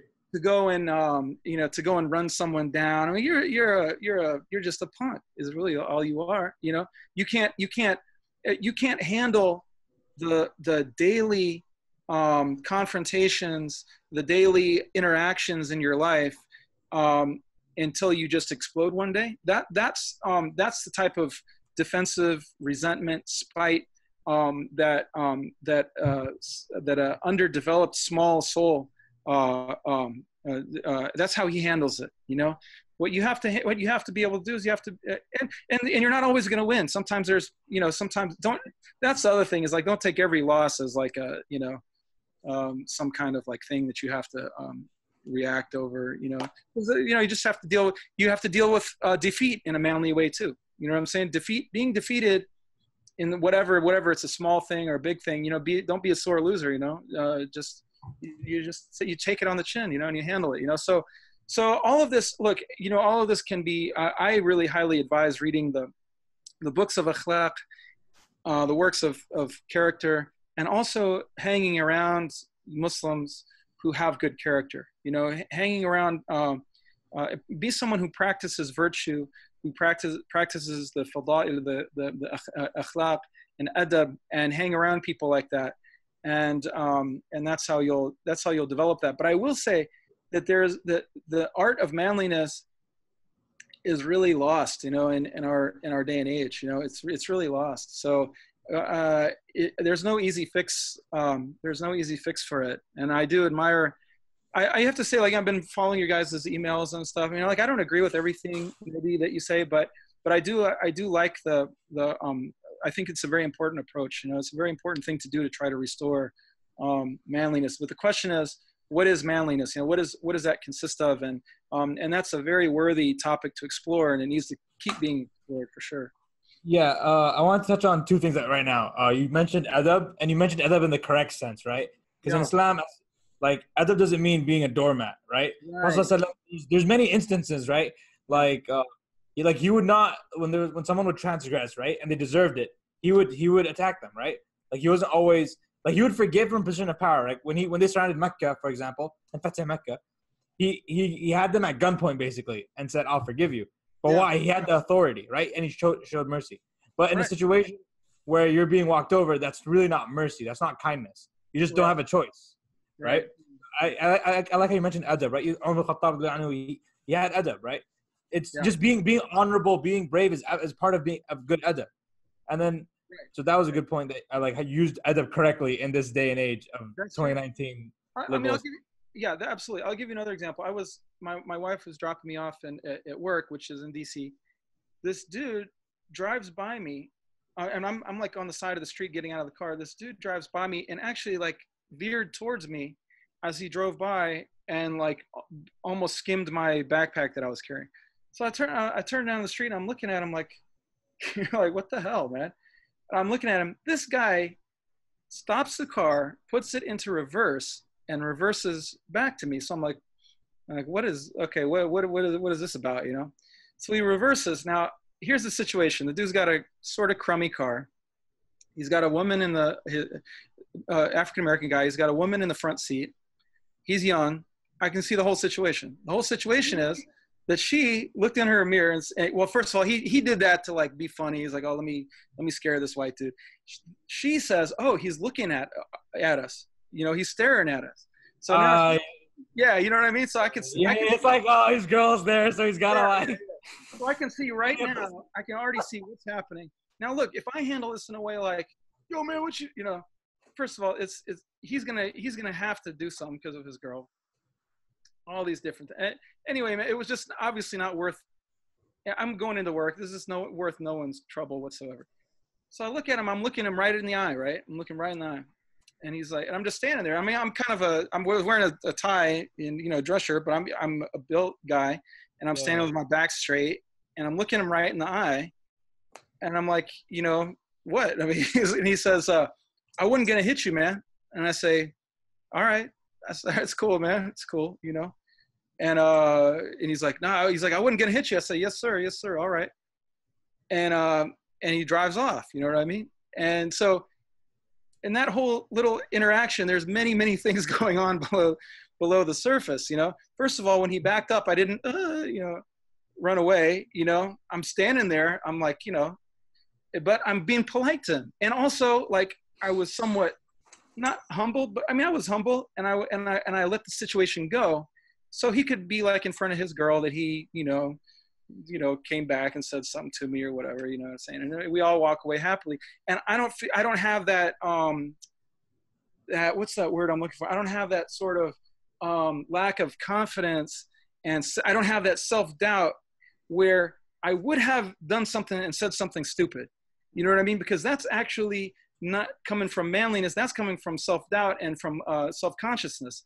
I have enough manliness and confidence in myself that I can let that situation go without right. feeling But you can let that go because you've experienced so many fights. You've already tested your strength. You already know where you stand. Exactly. Right? I would like, probably be able to demolish this guy. Yeah, you know this, right? Because you know this from the experience, right? But I'm saying most men today, they haven't had that rite of passage, if you will. Right. That's it too. So that's why they walk around like they're not certain of why they do what they do, right? No, but brother Ismail, he's had his rite of passage, so he doesn't need to prove it. So he knows. That's what I'm saying. But most guys need to get beat up or beat someone up and like get into these altercations. They need to get into these altercations, sort of. It's helpful to get punched in the face once in your life, you know, because now you're no longer afraid of it. Now you know what it's like. And it's not that big of a deal. I mean, on the other hand, by the way, that dude might have had a gun in his car and shot me and killed me immediately. So I'm also kind of calculating that, right? So, you know, you don't want to be stupid. Now here's another you gotta be clever and brave. You gotta be both. Yeah, right. Because a lot of times people confuse you know, recklessness with bravery. They're not the same thing. You gotta be witty. Yeah. Witty. Wise. Like wise. And then I want to touch on the next thing. Actually, finish your point. I was going to talk about manhood, unless you have anything to say. I actually don't. I actually forgot my point, but I might remember it at some point. Okay, cool. Whenever you remember it, just let me know. So manhood, like you said, what is it? It should be explored. So here's, from like what I've read, I could probably boil it down to two things. It's an oversimplification, but it ultimately comes down to like protecting and providing. Those are the inherent masculine traits I would say that are consistent with Islam. Agree. Right? Protecting and providing for yourself, for your family, as Muslims, for our community, because that's kind of our job as men, right? Like it's when someone breaks into your house, who goes, right? It's you. That's like right. Who's in charge? And then I think it also has more. It also has to do with leading, because we're also shepherds for our family, right? That's like right. Teaching religion, imparting wisdom, like evaluating decisions for the family. Hey, is this the right course of action? So I think it comes down to, this is an oversimplification. I know Jack Donovan's written a book on the way of men, and Fahad can say a lot about this as well. But that's the way I see it, right? It just comes down to protecting and providing. And ultimately, if you can't, like you said, right, men today are growing up playing video games. They have no physicality. They haven't been tested, right? Sitting in the like sitting in the classroom just learning stuff. They don't have that. Like normally, what do men do? You probably had a tweet about this, right? Normally in societies, they would go through a rite of passage. Either they serve their country through combat, they like lay their lives on the line. They lay their lives down, right? And you don't even have to do it through combat. Like what I'm trying to do right now is, or just like being a firefighter, right? Or like fireman, right? Sacrificing. That would be an inherent. That's like you said, a masculine thing to do. Yeah. or even sacrificing your youth, sacrificing your body, you're sacrificing your time in the sense of volunteering. But that's not necessarily masculine, right? I could go volunteer at a soup kitchen. That's not masculine. But like you're watching people die in front of you, and like that's still not masculine. You know what I mean? It's not the same thing. Look, a lot. I do actually. I think what you're talking about, brother, in terms of volunteer firefighting. I mean, in a way, really firefighting. I've thought about this actually. Firefighting and police too, or in many ways, taking the play. You know, like that's what you can do. You know, in our society, that's somewhat. That's masculine. I agree. Yeah, I mean that's the protecting part of masculinity. Yeah. No, but I'm saying like going like volunteering at a soup kitchen. That's not masculine. Not necessarily. It's part of being a good person. It's being a good person, but being like that's where the discussion gets crazy, right? Like the criminal drug dealer and the firefighter, they're both masculine. Yet one is good, one is bad, right? Masculine's amoral. Yeah. Unless we want to define it in the lens of Islam, where we could say masculinity is protecting and providing. It depends on like how you would define it. And I think you said right now masculinity is lost, and I think the way to bring it back is, I think through men are like made. I like the word manhood better than manhood. Yeah, let's use manhood. That's probably a better word. I think the way to bring it back is, well, men are made, right? They're made through trial, through, you know, and forging the fire. Yeah, it's like forging a sword through the fire. So I believe, I think Muslims in particular, they're providers. They can provide, okay? Generally, they can provide, but they cannot protect, right? Yeah. How many Muslims, like men, like, do you know that? Okay, like, what if someone broke into my house? Do I have a gun? What am I going to do? What's the protocol, right? If my wife is attacked, do I have the physicality, do I have the confidence to take the attacker? They don't, right? They don't ask themselves these questions because they're afraid. They haven't thought about it. They'd rather not think about it and put their head in the ground than actually consider the possibility.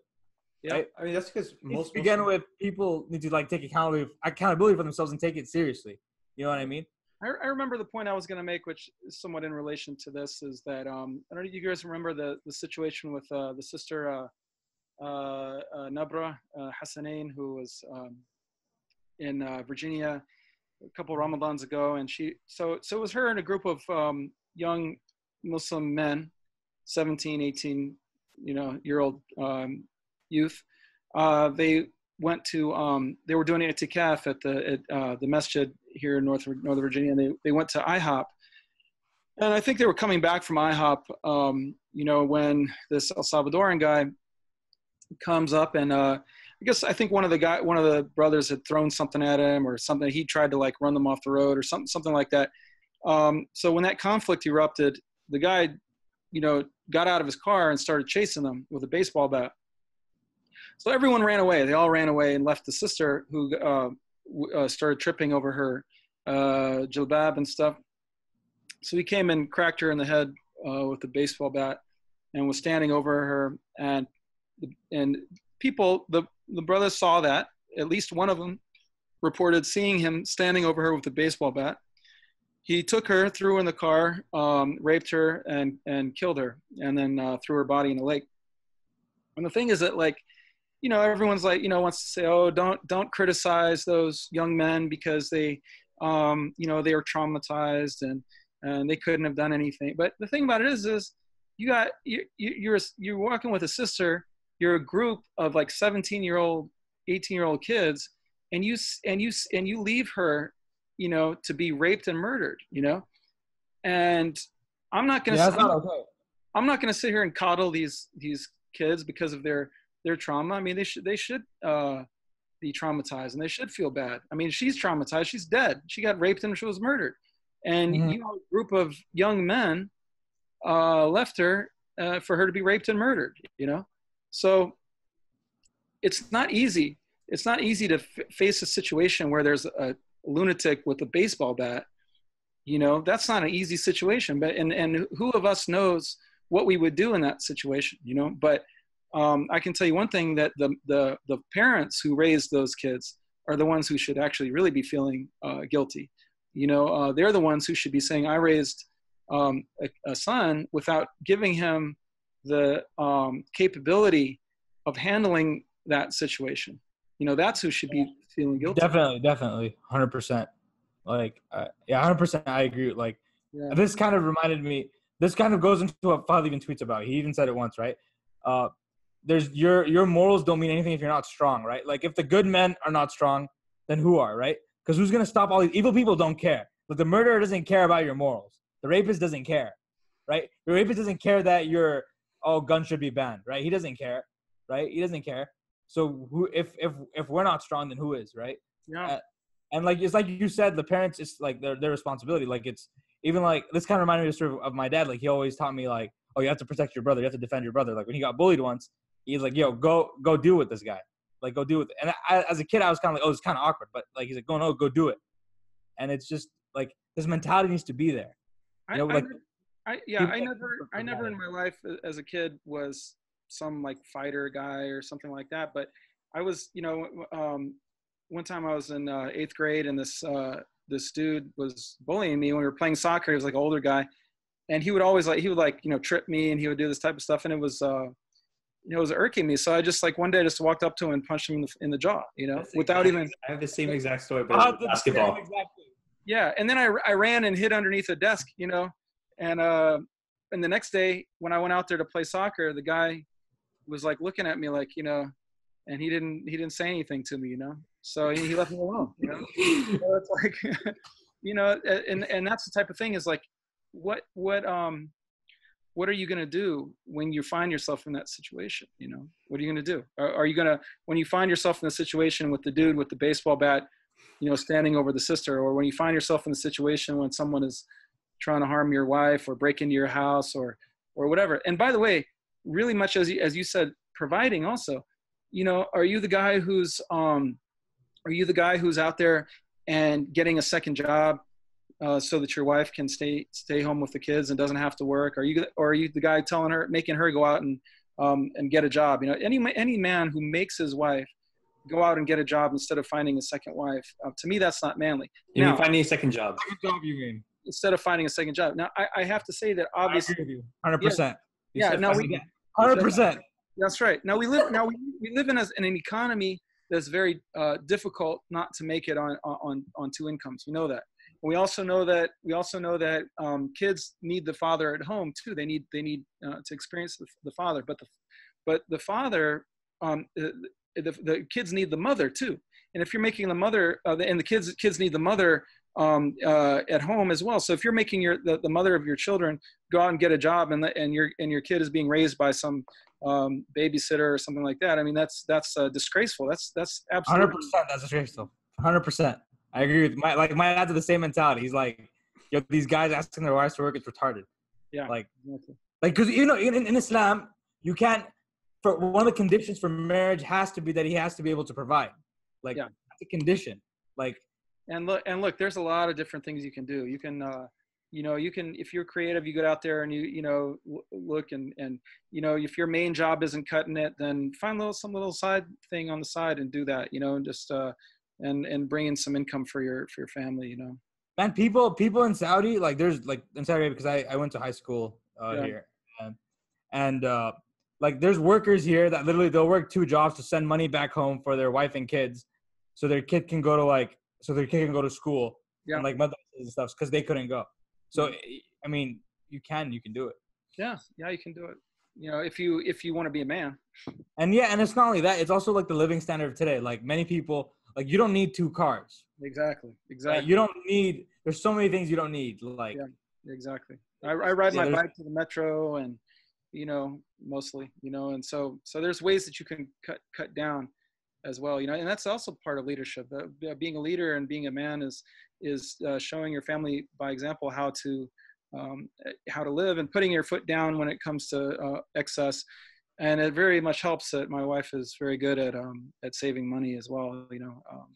So we're a good team. Alhamdulillah, that's good. So she's looking at me right now. So I had to. You have to I gotta say something good. I gotta say something good. So, like, I wanted to ask you, what would your advice be to people like would be persuaded by the rhetoric of many of the groups now today that are trying to fight like like what would you like to stop someone from going there, right? Like that are Yeah. easily persuaded, right? So What would you say to them? Like how would you talk them out of it? there's a couple things there. Like one is that there, depending on the individual, people are attracted to that, can be attracted to that type of thing for different reasons. So you have some people who are attracted to that for the reason that we were talking about, that it speaks to their manliness and their sense of adventure and their sense of wanting to go off and do something. Openness. Yeah. Right, exactly. So you got that kind of person, and then you got another kind. So there's certain things that I would say to that person. I would say to them, for example, that number one, that it sucks that we don't live in a world where there are worthy causes to go off to, but this is not one of those worthy causes, and your zeal and your good quality of wanting to do something manly and something worthy and meaningful and good is blinding you to the fact that these people are Satan worshipers, Now, the other thing is that I would say find an outlet for that is good and positive and beneficial, like some of the things that we've been talking about, Now, what I would say is there's another type of person who is someone who likes to feel that they are the elite of the elite, that they are on the truth and that everyone else is not on the truth. That, or like, yeah, you know what I mean? Like that person, or I think, okay, wait, there's this type of person, and I think what's more common, actually, no, you might know more than me. Yeah. I should probably do. But like the one that just flips like a switch from not practicing at all. Exactly. So if you burn out. Exactly. And you'll find that a lot of those people that you just mentioned, they're flipping, but in a way, they're actually they're carrying over their nasty personalities into, or not to say nasty, but they're carrying their type of personality over into this new thing. And it's a type of person who feels like, all the Muslims are astray except me and my group.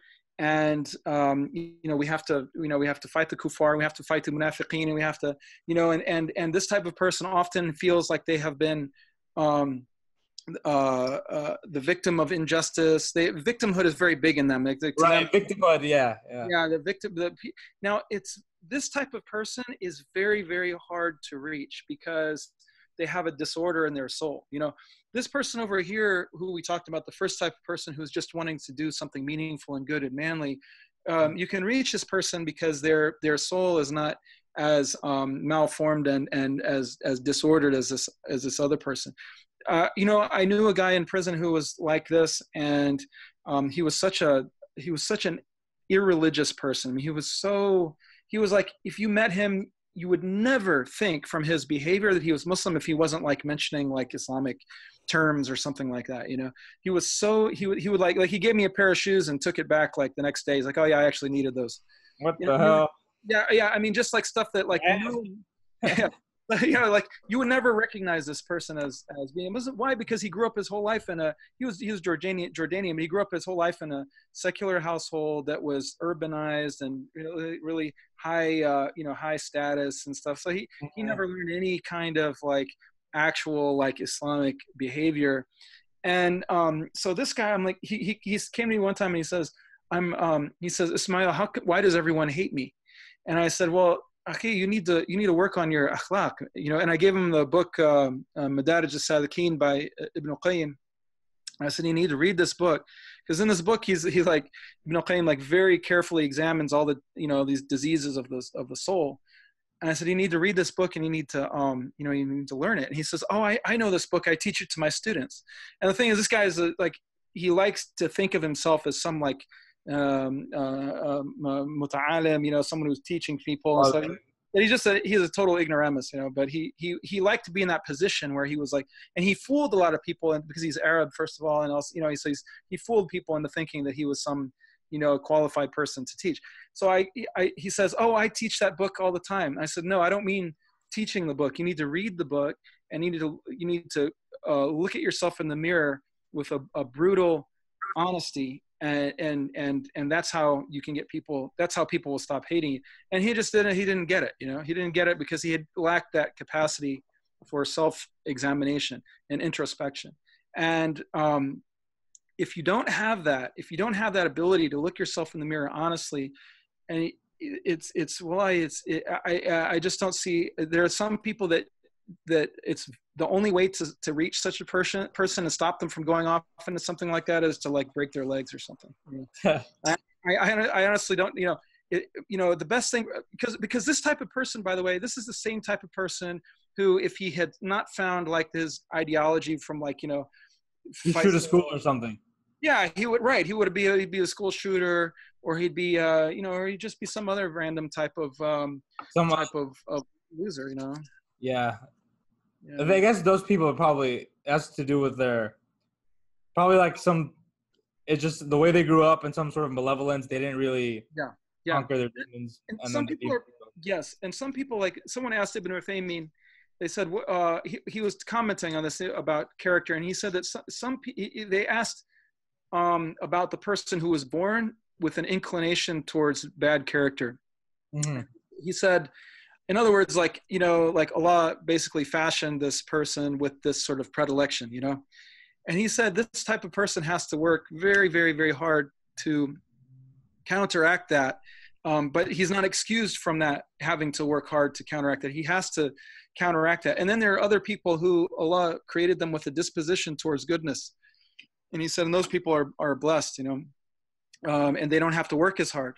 But, we still have, even those who have that sort of predilection towards, and that tendency towards being small-souled, and towards being spiteful and mean and narcissistic, and they still have to work very hard. And inshallah, they with dua and that effort, you take steps towards Allah, and Allah runs towards you. So.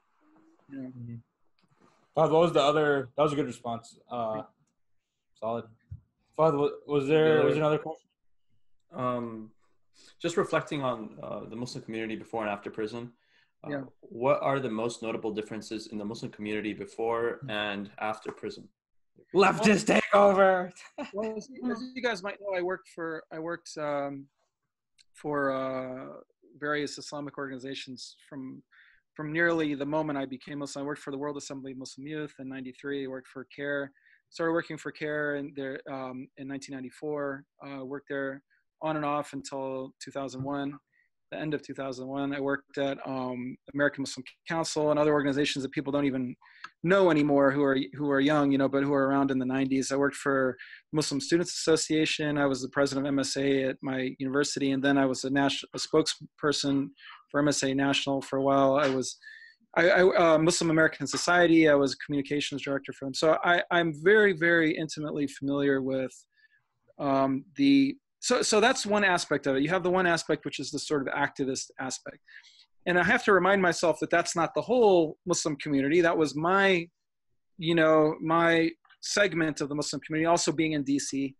So I have a somewhat, I have to be careful that this is not Ohio and St. Louis and California or Chicago. This is the activist scene in DC. So I'll mention that when it comes to these activists, the problem is that from a very, very early stage, they chose to invoke the language of the civil rights movement and grievance as their mode of trying to achieve Muslim rights. So, and this is what CARE chose to do from the very beginning. AMC, who started before them, not as much, American Muslim Council, but CARE really, really did. And so they, this was before the term Islamophobia was even ever used, but they would use like anti-Muslim bigotry and stuff. There was a lot of good that they did in terms of like helping Muslim women who needed to work with hijab and or brothers who wanted to go to Jum'ah, to get time off at work or to pray. And so there was a lot of good that was done there, but they began to pin their strategy on hate crimes. Okay. So, when the when the Oklahoma City bombing happened in '95, it was like, okay, they issued a report. Here's all these hate crimes that happen against Muslims. And And then 96, they decided to start issuing these reports every year. And every year there's like this pressure to have like more and more, you know, hate crimes or you know, whatever incidents or whatever that you're reporting. And you begin to develop this grievance-based discourse that filters out into the broader society. Now, I can say that the Muslims started doing this, well, CARE started doing this, frankly, very early on. But then, as this whole society, other grievance-type groups like the LGBT movement, the homosexual movement, gay rights movement, they, in the late 80s, decided that they would take this strategy too. And all of this, by the way, is adopting the language of the civil rights movement with respect to African Americans, which is actually like a legitimate thing, you know, that was really like, you know, there was a grievance there, obviously, you know what I'm saying? So, and there are problems, you know, there are problems that Muslims go through, and there are people, you know, you run into these type of things. But for your entire mindset to be based on victimhood is very demeaning and very effeminate. And that's actually not, I don't mean that as an insult to women. I mean, actually, that's probably not even the right word. I mean, it's unmanly, let me put it to you that way. Because women don't, you know, strong women don't do that either, you know? So, you know, anyway, I was writing in like 2002. I started writing essays. Like I have one called Pity Me, I'm a Muslim, and Muslim Activism at the Crossroads, writing about how now we're at this point where we can continue with this, or we can stop doing it and try to be more manly, more dignified, and that this is the right path, to be more dignified than to keep on hammering this victimhood thing.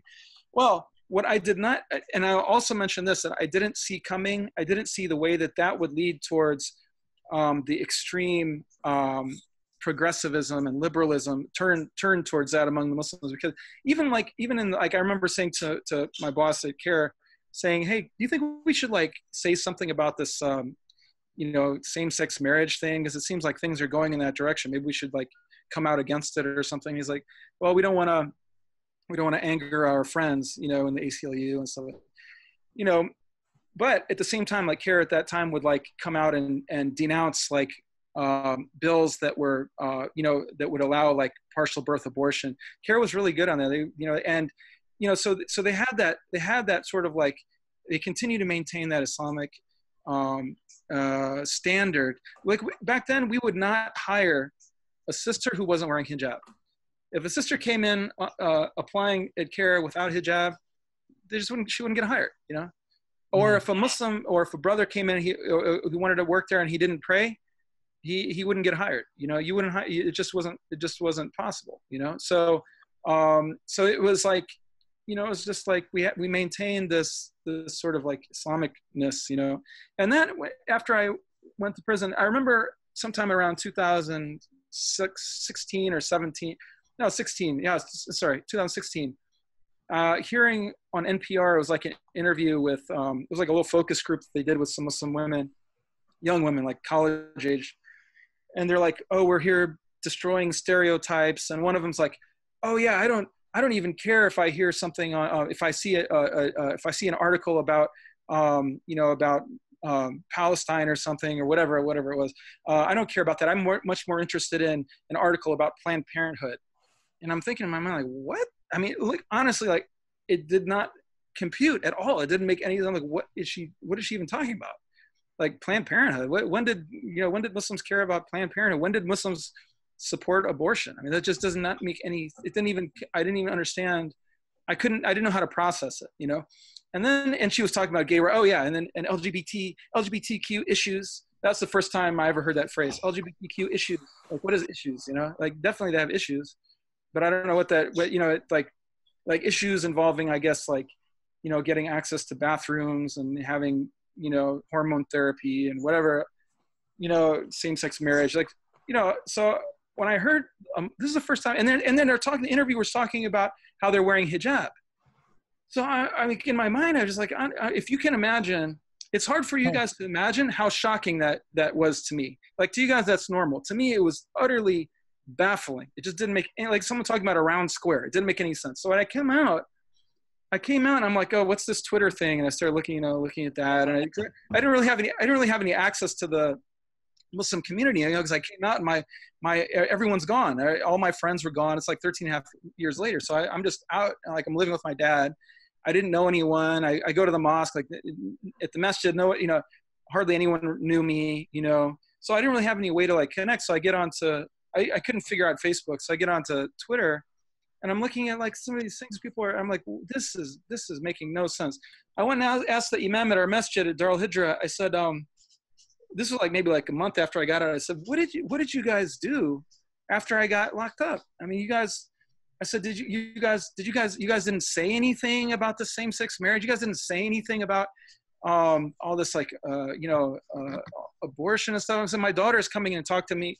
My daughter is coming to me and talking to me about how everyone should just be able to marry who they want to marry. My daughter went to Islamic schools her whole life. You know what I mean? I said, what did you guys do to my community? So I came out, and I have this sense of sadness and betrayal. I mean, look, it's not all the activists' fault. It's certainly the case that in general, all of America is becoming more secular. All of America is, look, Protestants are going through, Catholics are going through this, Jews are going through this. Everyone is going through this, but with the Muslims, there's something added on top of it, right? Something that's added on top of it is not only this secularization, but also this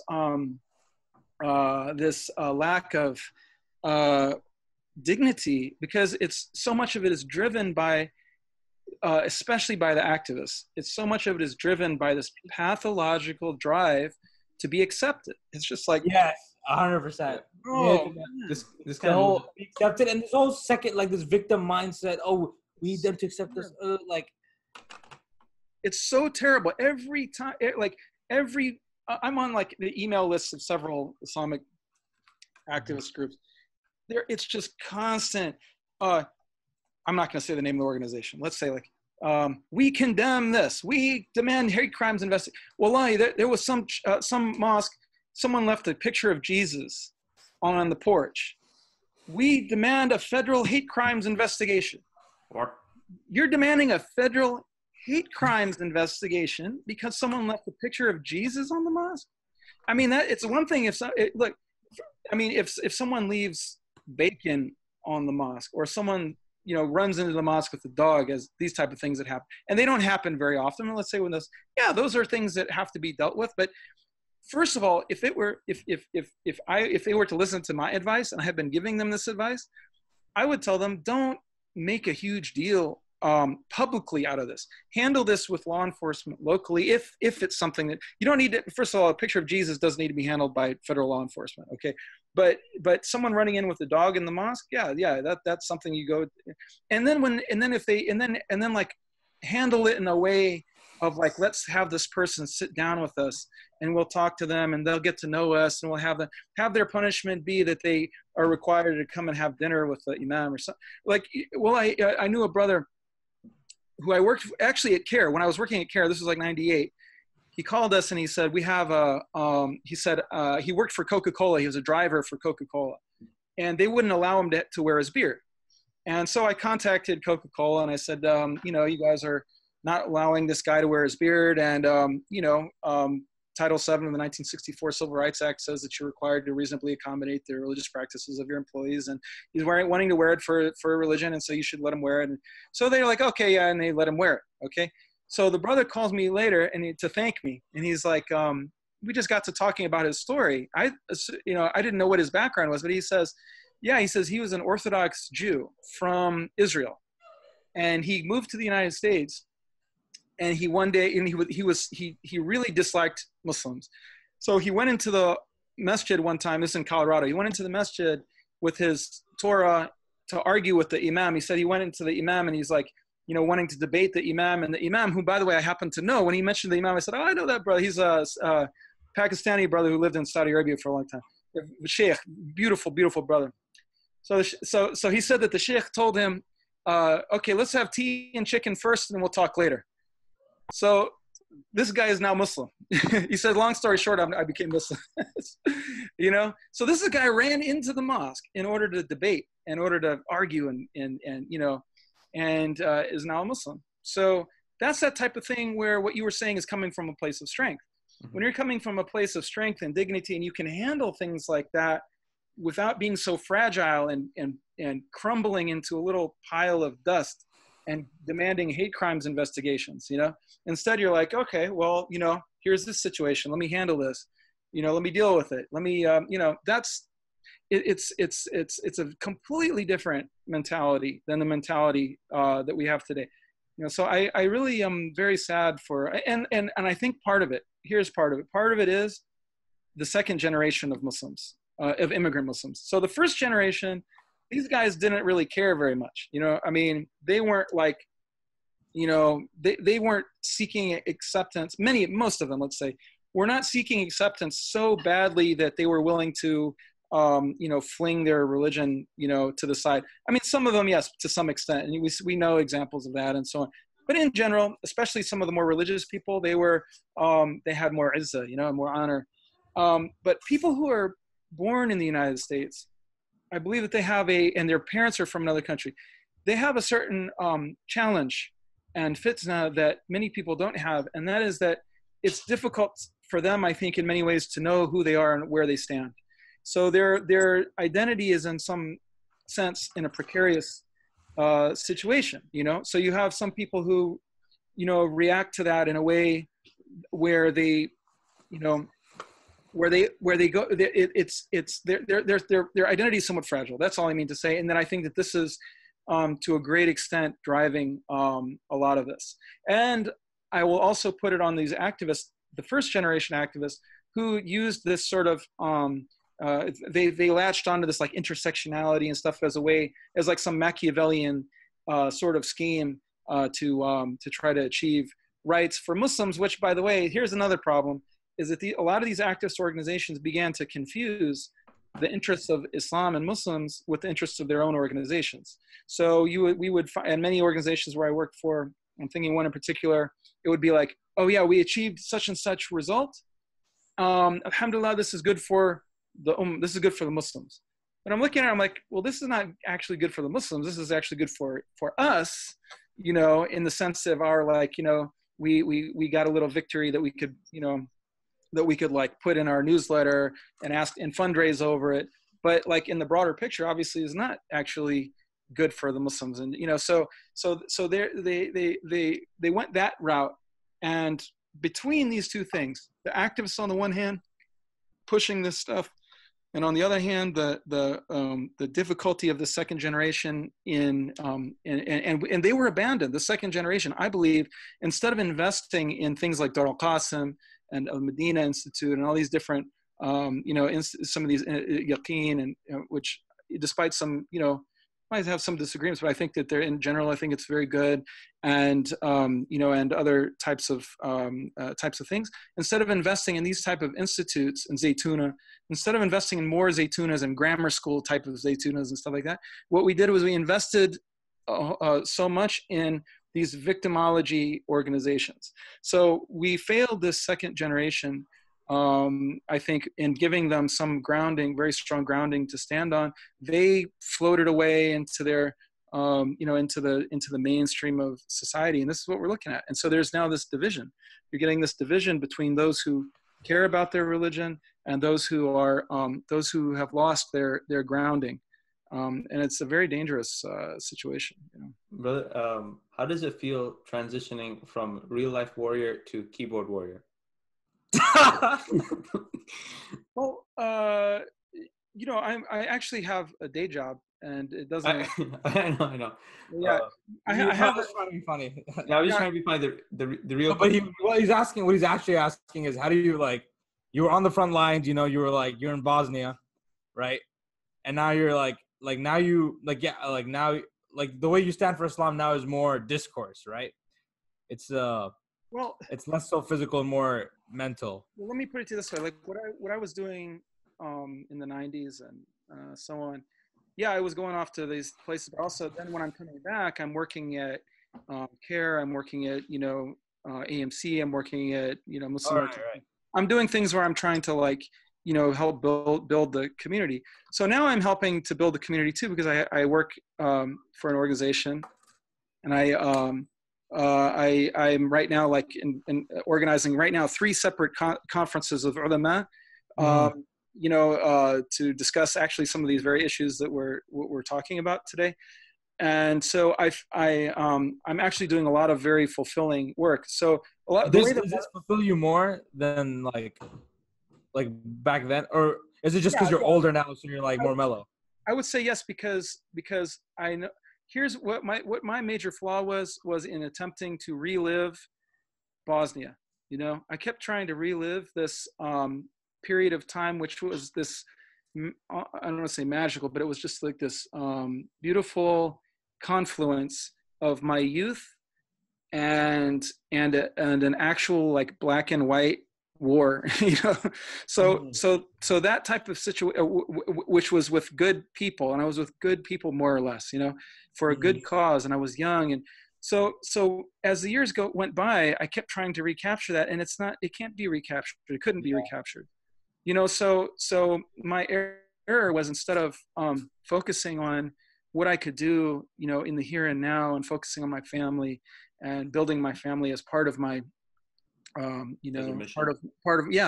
part of my mission. Instead, I was focusing on some magical thing that just couldn't be recaptured. So now what I'm doing now, alhamdulillah, I'm trying to keep that balance of focusing on my family, building a strong family, trying to be a good neighbor, and so on, and doing these conferences where I'm organizing, like I said, organizing conferences and different things that I do, doing like Supreme Court briefs to support the Sunni position on different issues, and to try to, in spite of these activists who are trying to undermine, actually literally trying to undermine Islam, the interests of Islam and Muslims and religion, in religion in general in America, in the name of fighting Islamophobia, I'm actually like trying to stand up for those things. So I feel like very fulfilled, you know, I feel very fulfilled, and continuing to like work out and have time for fun and for blowing off steam, you know.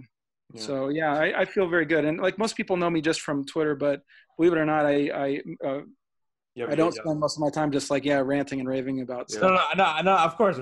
I know. I told Fahad that was like a lame question, but he wants to try to sound funny. It's okay. It's a good one. Yeah, I'm cute like that. Yeah.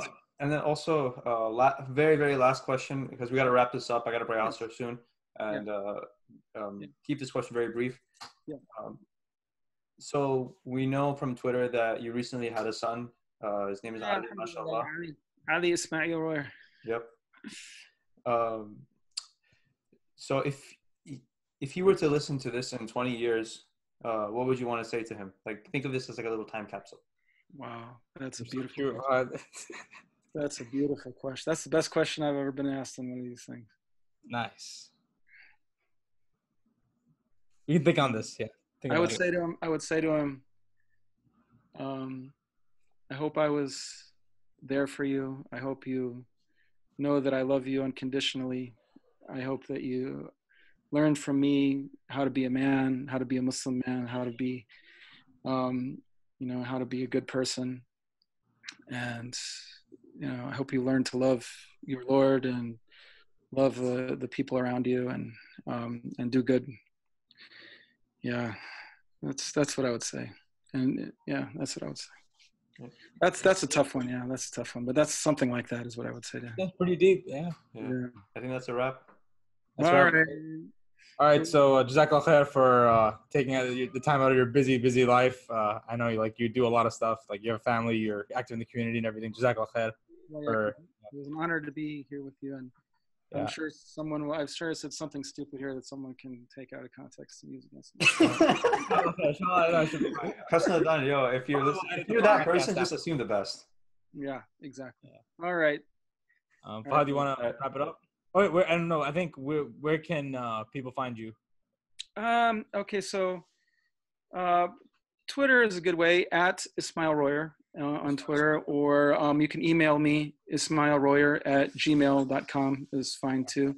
I also have a blog, agoodtree.net. That's agoodtree.net. So I'm just posting my writings and stuff on there. So I don't update it too often, but you can find like a collection of my writings over the years on there. Solid. All right, Fahad, wrap it up. والعصر إن الإنسان لفي خسر إلا الذين آمنوا وعملوا الصالحات وتواصوا بالحق وتواصوا بالصبر. صدق الله العظيم. Thank you.